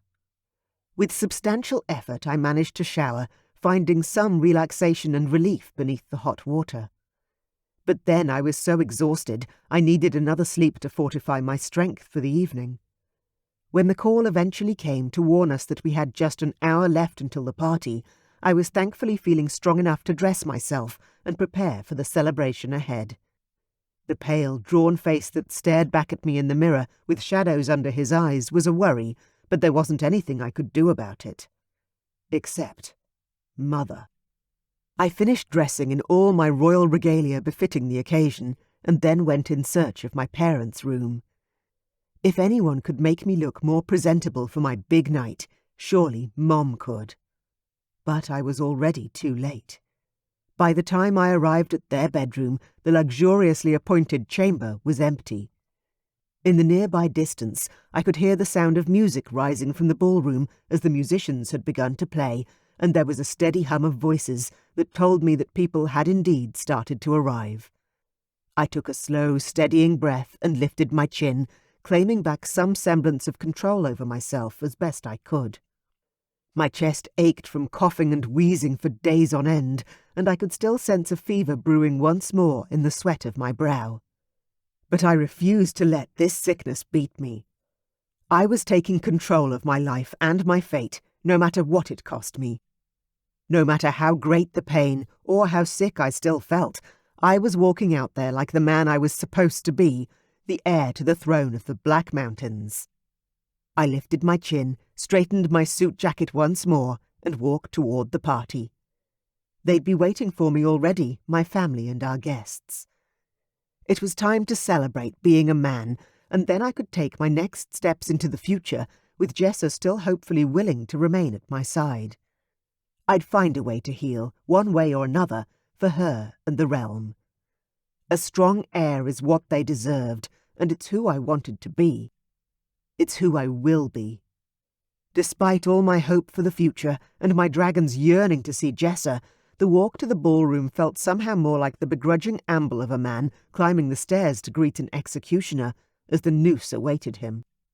Curling my hands into fists, I felt the crescents of my nails biting into my palms. Keep it together, man. Just hold fast. This isn't the end. Far from it. Tonight was supposed to be a whole new beginning. Chapter 14. Jessa. Where was he? I'd glanced at the balcony doors 100 times, and Carlak was still nowhere to be seen. Marianne and Eric were greeting guests at the door like the incredibly gracious hosts they were. Rather than sit on their thrones and expect visitors to come to them, they were right there in the fray, treating everyone as equals, with hearty handshakes and warm embraces. Meanwhile, Anthony had given me the biggest grin when I'd walked in, as if to say that he knew everything that had happened between his brother and me. I grimaced awkwardly. He probably does. "Stop fidgeting," my mom whispered at me, as she caught me tugging at my dress for the 10th time. "I'm not," I hissed back, even though I knew I was. I was dancing on tenterhooks, my inner dragon absolutely yearning to lay eyes on Carlak, the prince of my heart. "You need to lower your expectations," she said, getting closer so only I could hear her. "I can see how much you want to see Carlak, but—" "Mom, I love you," I warned through gritted teeth. "But I'm going to have a fit if you don't back off." She gasped in shock. Her reaction gave me a moment of pause, but it was the best I could do. I wasn't in control of my body or my dragon right now. I just needed to see the man who'd taken my virginity and never returned. My father stepped closer, offered me an understanding nod, and tactfully took my mother away. "Thanks, Dad." I was positively vibrating with stress as it was becoming worse as the minutes wore on. I wasn't sure if I was going to kiss Carlak or kill him when I saw him. What excuse could he possibly have for not coming back to me these last 4 nights after showing me the pleasures that could be shared between a man and a woman? Vanya pressed into my side and grabbed my hand, squeezing tightly in quiet support. "Just breathe, okay?" she instructed. I nodded and forced myself to take a deep breath in through my nose. I was almost out of control, and the night hadn't even started yet. Finally, after what seemed like an eternity, Queen Marianne and King Eric walked onto the balcony and smiled out over the gathered crowd. We all turned to them as they introduced Carlak, and with bated breath, we all waited for him to make his grand entrance. And he did, stepping out in a beautiful tailored black suit, his hair slicked back, making him look sleek and handsome beyond his years. His smile was hesitant, and his cheeks were pale. I wasn't sure what was going on, but it was obvious something was amiss with the celebrated prince. Vanya whispered surreptitiously into my ear. "Is it just me, or does he not look well?" She was right, of course, but I couldn't speak. Just seeing him again stirred up all kinds of emotions that I wasn't sure I could name, let alone handle. His gaze skimmed over the large, formally dressed group, then our eyes met, and sparks flew. My heart pounded and ached, while my dragon roared inside my head. Carlak smiled at me, but maintained his composure, nodding at my father before moving on to the rest of the group. My breathing was laboured, coming hard and fast, and made my chest rise and fall as painfully as if I'd just run a marathon. Where was he going? Why wasn't he coming straight to me? What in all the realms was he thinking? I continued to watch Carlak as he walked down the stairs with his parents and greeted all the royal families, including ours. He nodded at my parents and smiled with his typical indifference. I forced myself to curtsy, as we all did, all the while maintaining eye contact. Carlak reached out for my hand expectantly. Without hesitation, despite my inner turmoil, I gave it to him. He kissed my fingers, and although the gesture was unique and special, he kept any sort of genuine recognition from his face and voice. When he moved on, I sighed with soul-deep disappointment. "Well, what did you expect?" Vanya whispered at me. "A royal jig in front of everyone?" I wasn't sure what I'd expected, to be honest, but that wasn't it. Far from it. "Jessa, how are you?" a familiar voice asked suddenly. I turned around to greet Tagath, the dragon prince from my party. "Tagath," I said. "So nice to see you." He leaned in too close for comfort and grinned at me salaciously. "I hope you'll consider dancing with me again, Princess. We were rudely interrupted at your party." The mention of Carlak made my spine stiffen with unexpected defiance. My dragon was angry, and I felt it acutely. "I'd love to dance with you. That would be great." It was obvious to everyone else, it seemed, that Carlak had been faking the fated mate connection all along. But why? My heart burned at the thought. Perhaps he just wanted to get into my pants before anyone else could. The old take the princess's virginity play. I didn't really know. For a stomach-churning moment, I almost didn't want to know. "Would you like to sit with me over dinner?" Tagath asked, sliding a presumptuous hand around my waist. A chill coursed up my back in response to his touch, and it wasn't in a thrilling way. I'm sorry. I actually promised my parents I'd sit with them tonight, but I'll see you after," I asked, slipping out of his hold as smoothly as I could. "For the dancing?"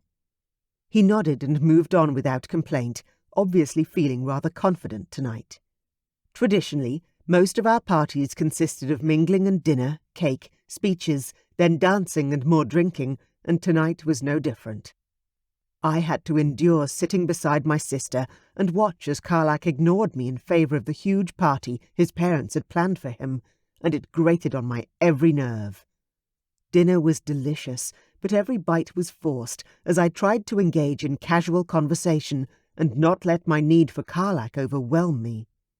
The speeches were thankfully fast and without too much pageantry, and despite waiting with bated breath for Carlak to mention me at one point or another, he never did. By the time the cake was cut and served, I was sick with disappointment and heartsore to my bones.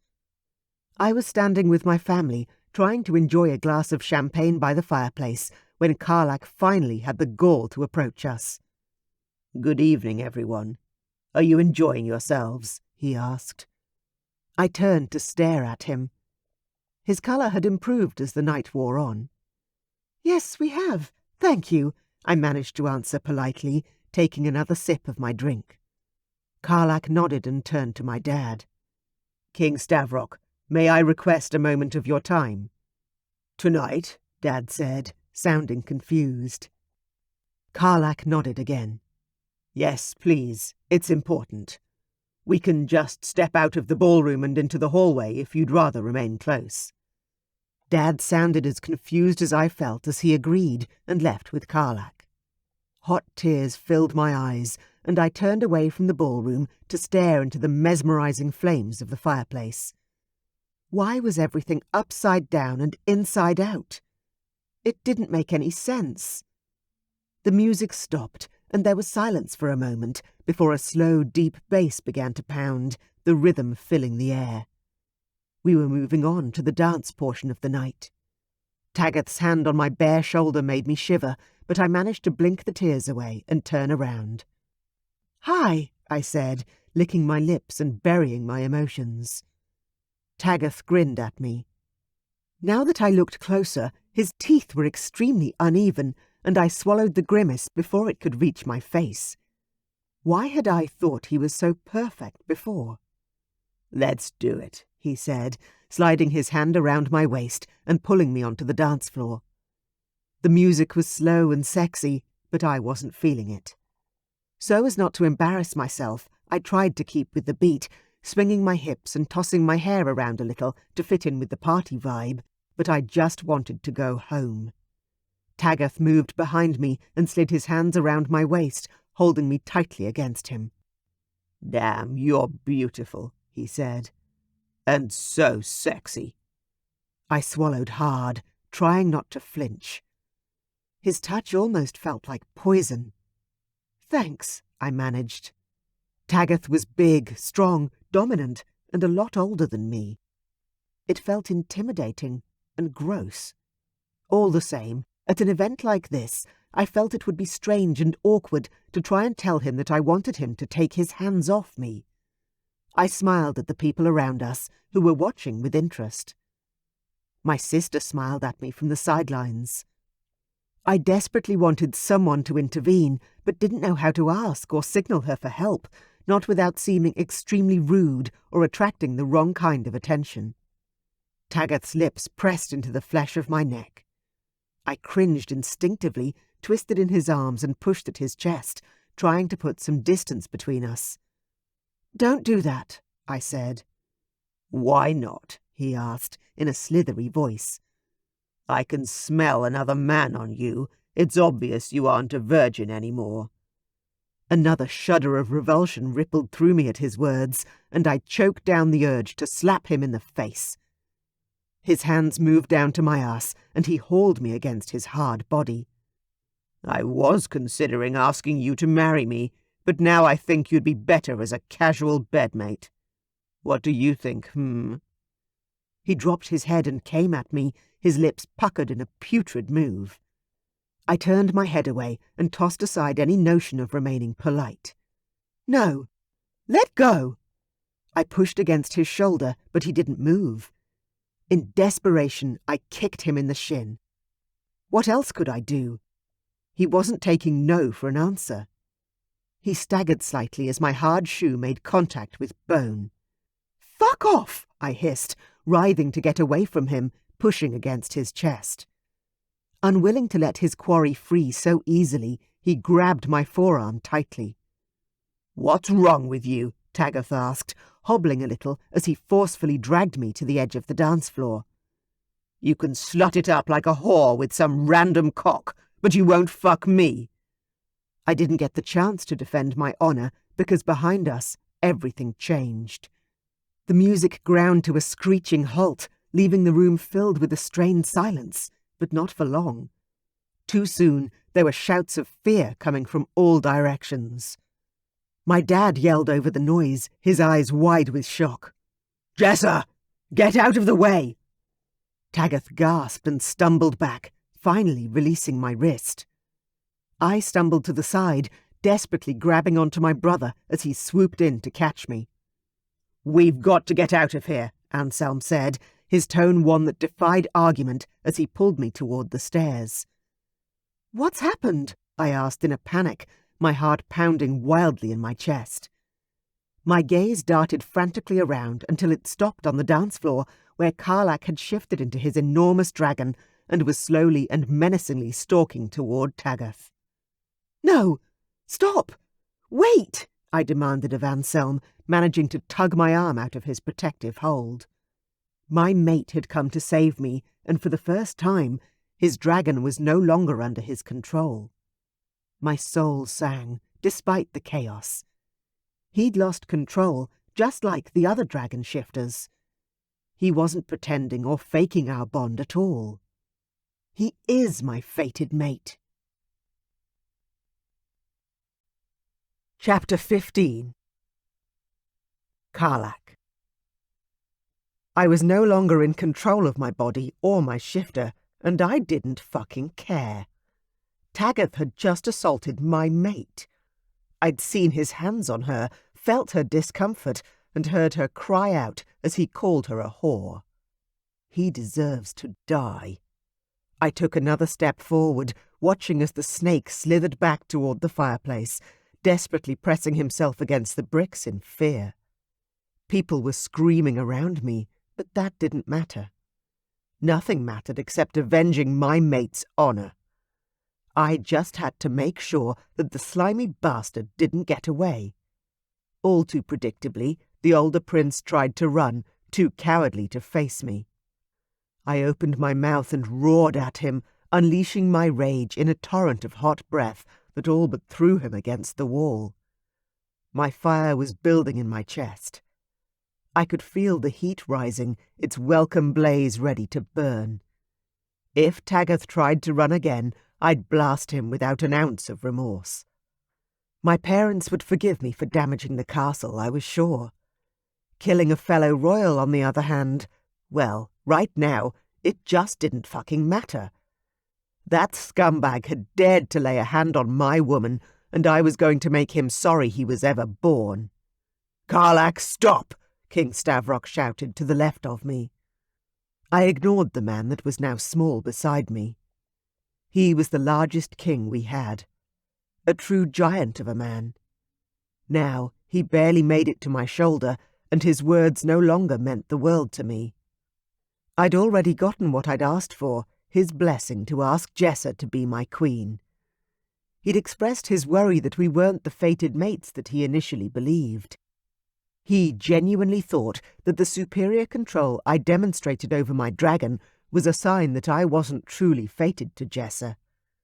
Well, he may have thought that before, but I was damn certain he wasn't thinking that anymore. Tagath's father slid along the stone wall, slimy as his son, as though he could grab Tagath and interfere with our altercation. I puffed smoke and growled, swiping out with one of my foreclaws. Stavrock called out to Tagath to move back and to submit. As if he had no spine whatsoever, Tagath sank down to his knees, trembling like the absolute coward he was. He didn't even put up a fight. The smarmy bastard just caved, crumpling like tissue paper. He wanted my woman, but wasn't willing to spill blood for her, that much was clear. I wanted to scream at him, to tell him Jessa was mine. He had no right to speak to her, let alone touch her, as far as my dragon was concerned. But I had no words, and no appropriate vocal cords with which to even try to communicate. There was only one sure way to show him how angry I was, and that was to hurt him. I had to make him see how royally he'd fucked up, and I'd do it here and now, in front of the whole court at my damned birthday celebration. This moment would be remembered forever. I am not weak. I stepped forward once more, glaring at the dragon prince with my blazing golden dragon eyes. Fight me. I wanted him to shift, to stand up and become the dragon he was. Then we could truly see who was the strongest, Who was right for Princess Jessa? The pompous asshole was rising to his feet again. I began to puff myself up, ready for the battle that was necessary. He'd touched my mate, and he was going to pay. He'd never lay a finger on her again when I was through with him. The feel of a small hand splayed on my front leg had me halting. I inhaled deeply, and Jessa's familiar scent made my dragon even more determined to protect her. She was moving slowly, around my leg, then to my chest. Her human hand was so small as she stroked my scales affectionately, moving all the way up to my head. I lowered my gaze from my prey and looked deep into my mate's eyes. "Hello, Carlak," she said. I purred at the erotic, silky tone of her voice. "You know," she began, continuing to stroke the scales of my snout, "my family thought that you weren't my fated mate. Can you believe it? All because you controlled your dragon so well around me. Your strength fooled them all, Carlak." I frowned, only partially understanding her words, through the fog of fear at losing her and the anger directed at Taggart still clouding my head. "Come back to me," she whispered, though I heard every word clearly. "Come back and tell them all that I'm yours. After all, you know, you've kind of been ignoring me all night, and I've been sad." As her words soaked into my consciousness, my humanity stretched up and grabbed hold of my dragon, ready to rein him in. But he went willingly, realizing that my mate needed the kind of reassurance that only my human half could provide. My dragon form receded, and I regained my human body. A wave of brutal exhaustion flowed over me, and I staggered sideways.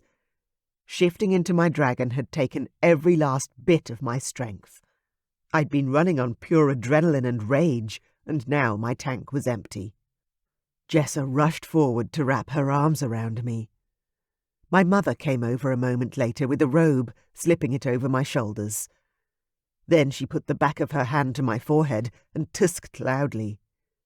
"You're burning up, Carlak." I knew this party was a bad idea. The crowd around us was watching with keen interest, but I tried not to let it worry me.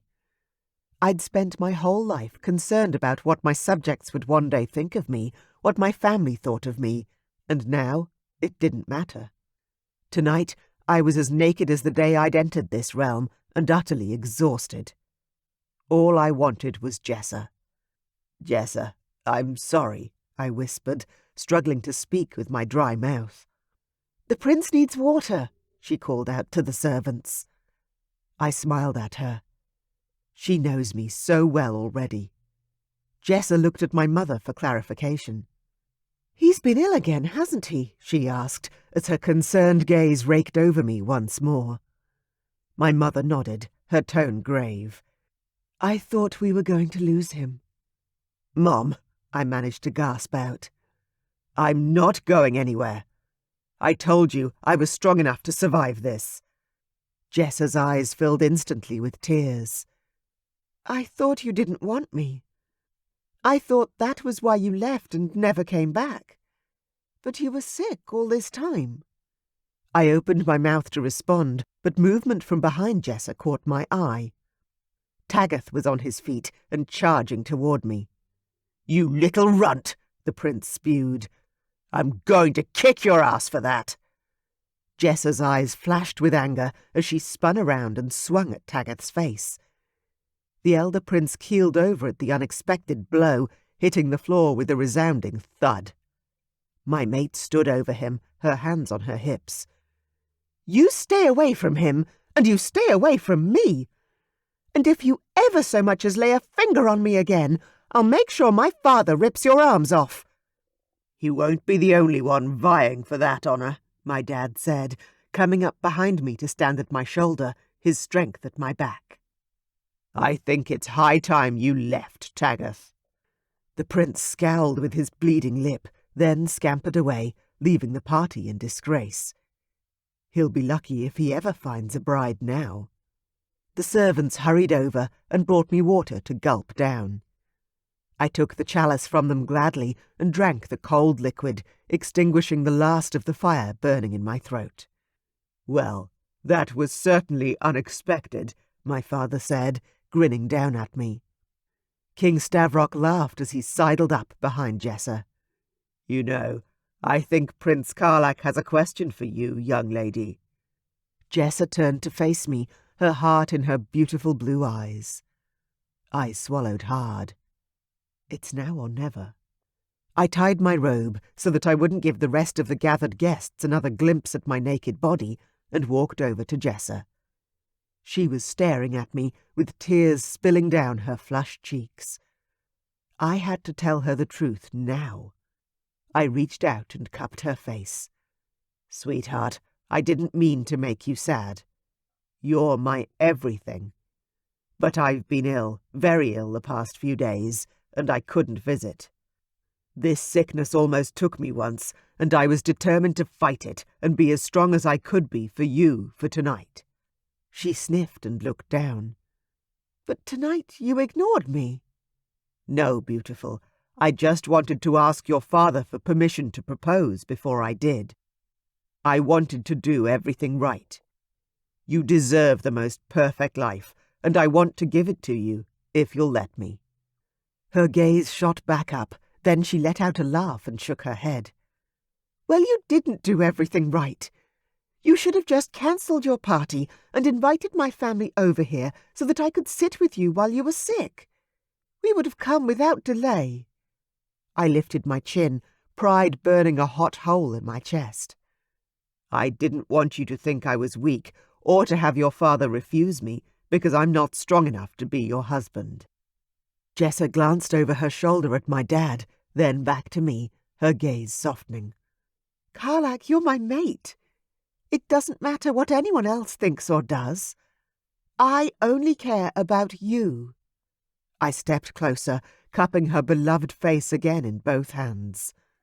"Well, I love you, Jessa, more than anything in this world.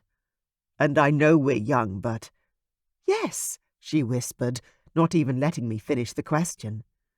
"Yes, I'll marry you. Tonight, tomorrow. As soon as Mom can get me a white dress and your dad can find an elder to marry us." I chuckled and brought her face closer to mine with a smile. "You're going to keep me on my toes, aren't you?"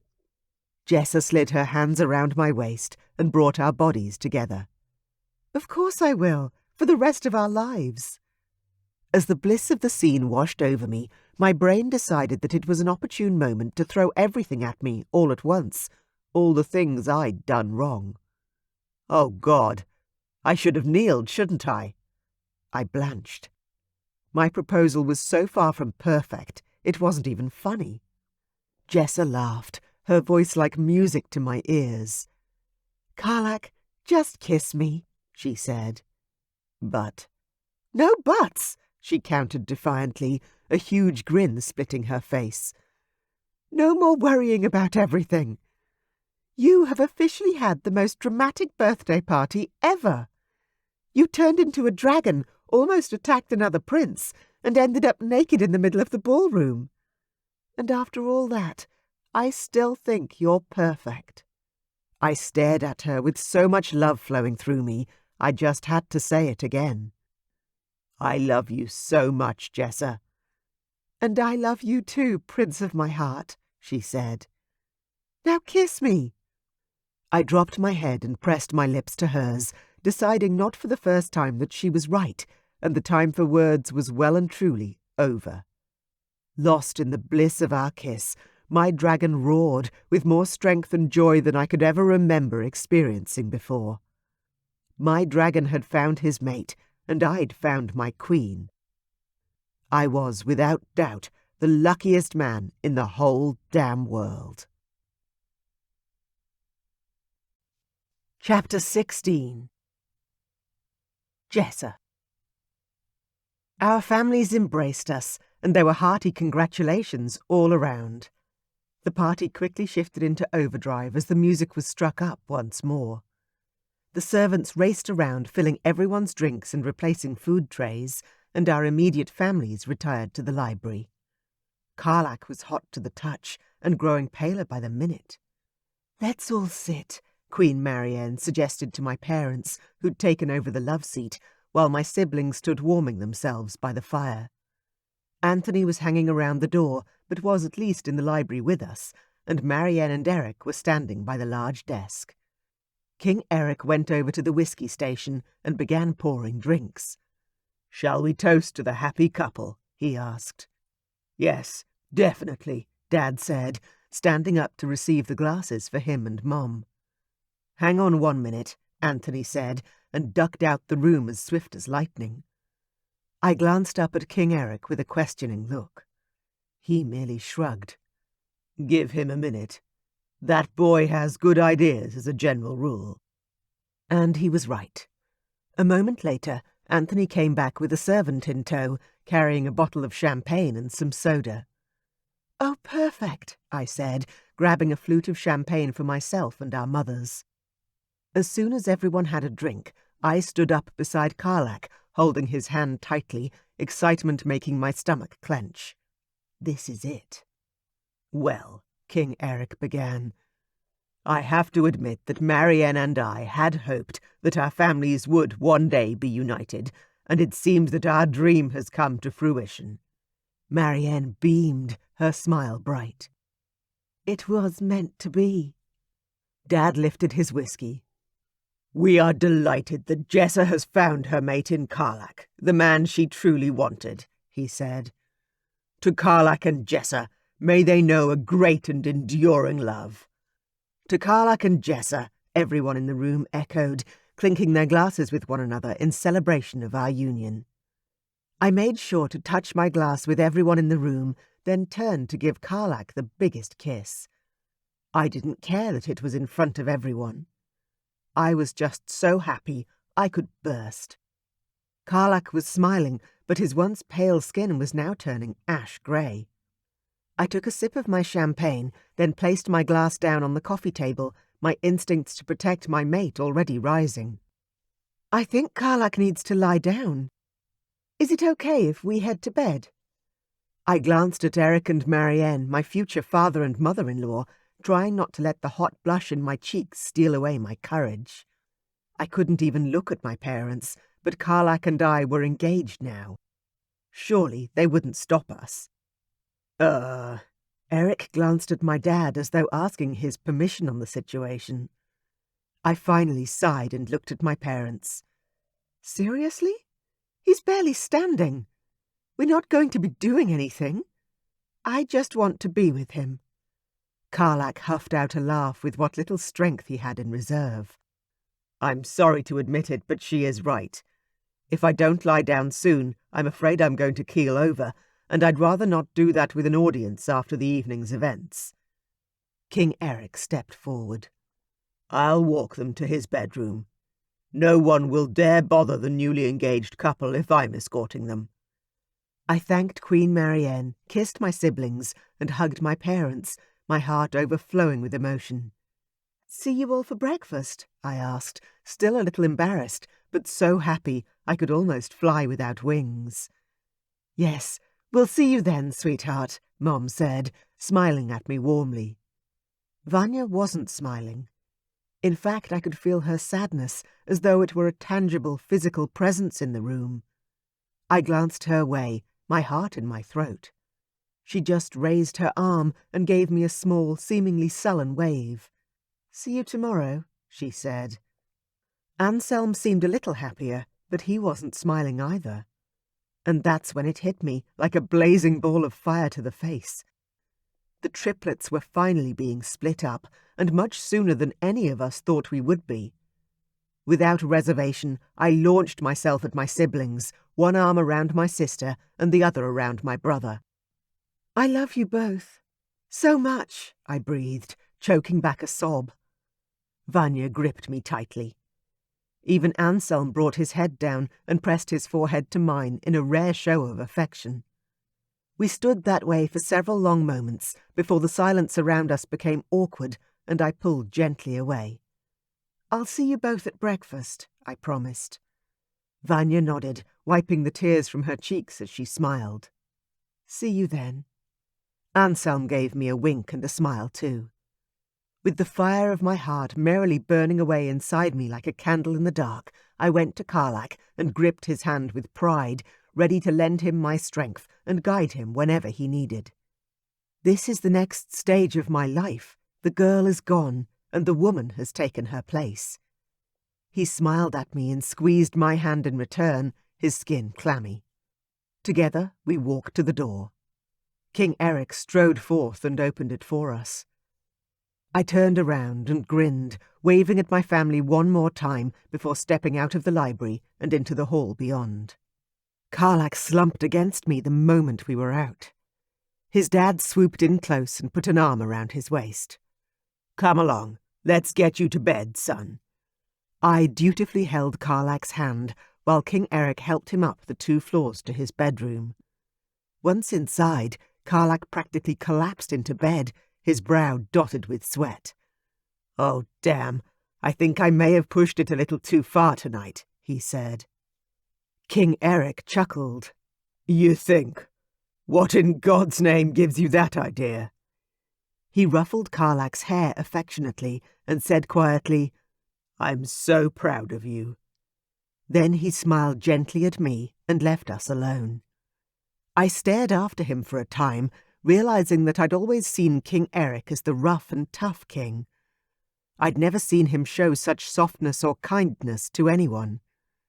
It was beautiful to witness, and made me hope that Carlak also had those many layers that he would only reveal to his loved ones. I slid off the bed and stretched. "Where are you going?" Carlak asked. I unbuttoned my dress and allowed it to slip to the floor. "Nowhere. I'm just getting into my pyjamas."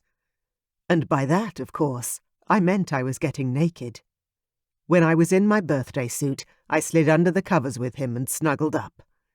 It felt incredible to be so close to him again. I'd missed it far more than I dared to say. My new fiancé groaned. "No fair. You're naked in my bed, and I can't do anything about it." My poor love was still fully dressed, so I helped him take his jacket and shirt off, then lay down again beside him with my head resting on his naked chest. Finally, my racing heart began to slow, and I could think clearly now that it was quiet, and we were safe in each other's arms once more. "Carlak, how sick have you been?" I queried.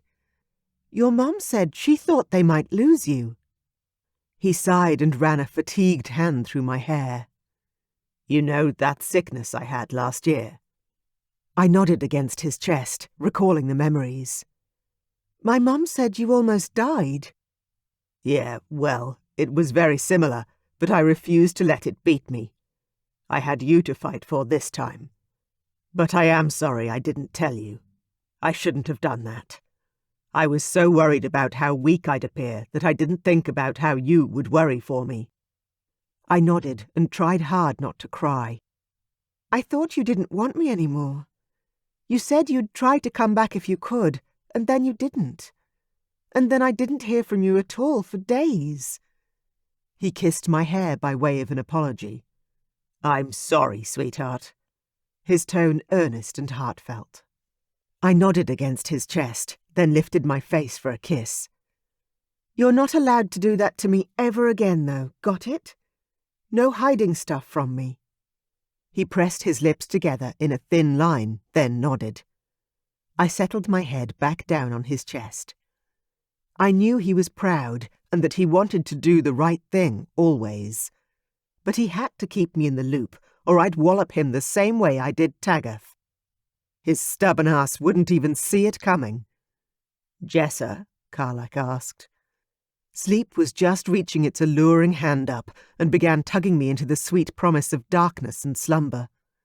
The party was still going and likely would last for hours yet. I could hear the music thrumming from here, but I didn't care. I was exactly where I wanted to be. "Yes, my prince?" I asked, nuzzling into his skin. "Will Anselm and Vanya be okay without you?" A note of concern had crept into his voice. What an incredible man. My eyes opened at the mention of my siblings' names, and I looked up at him, marvelling at his intuitive nature. He truly was his mother's son. So you noticed that too, huh? He nodded. Yeah, you three are close, I know. I don't want to come between you.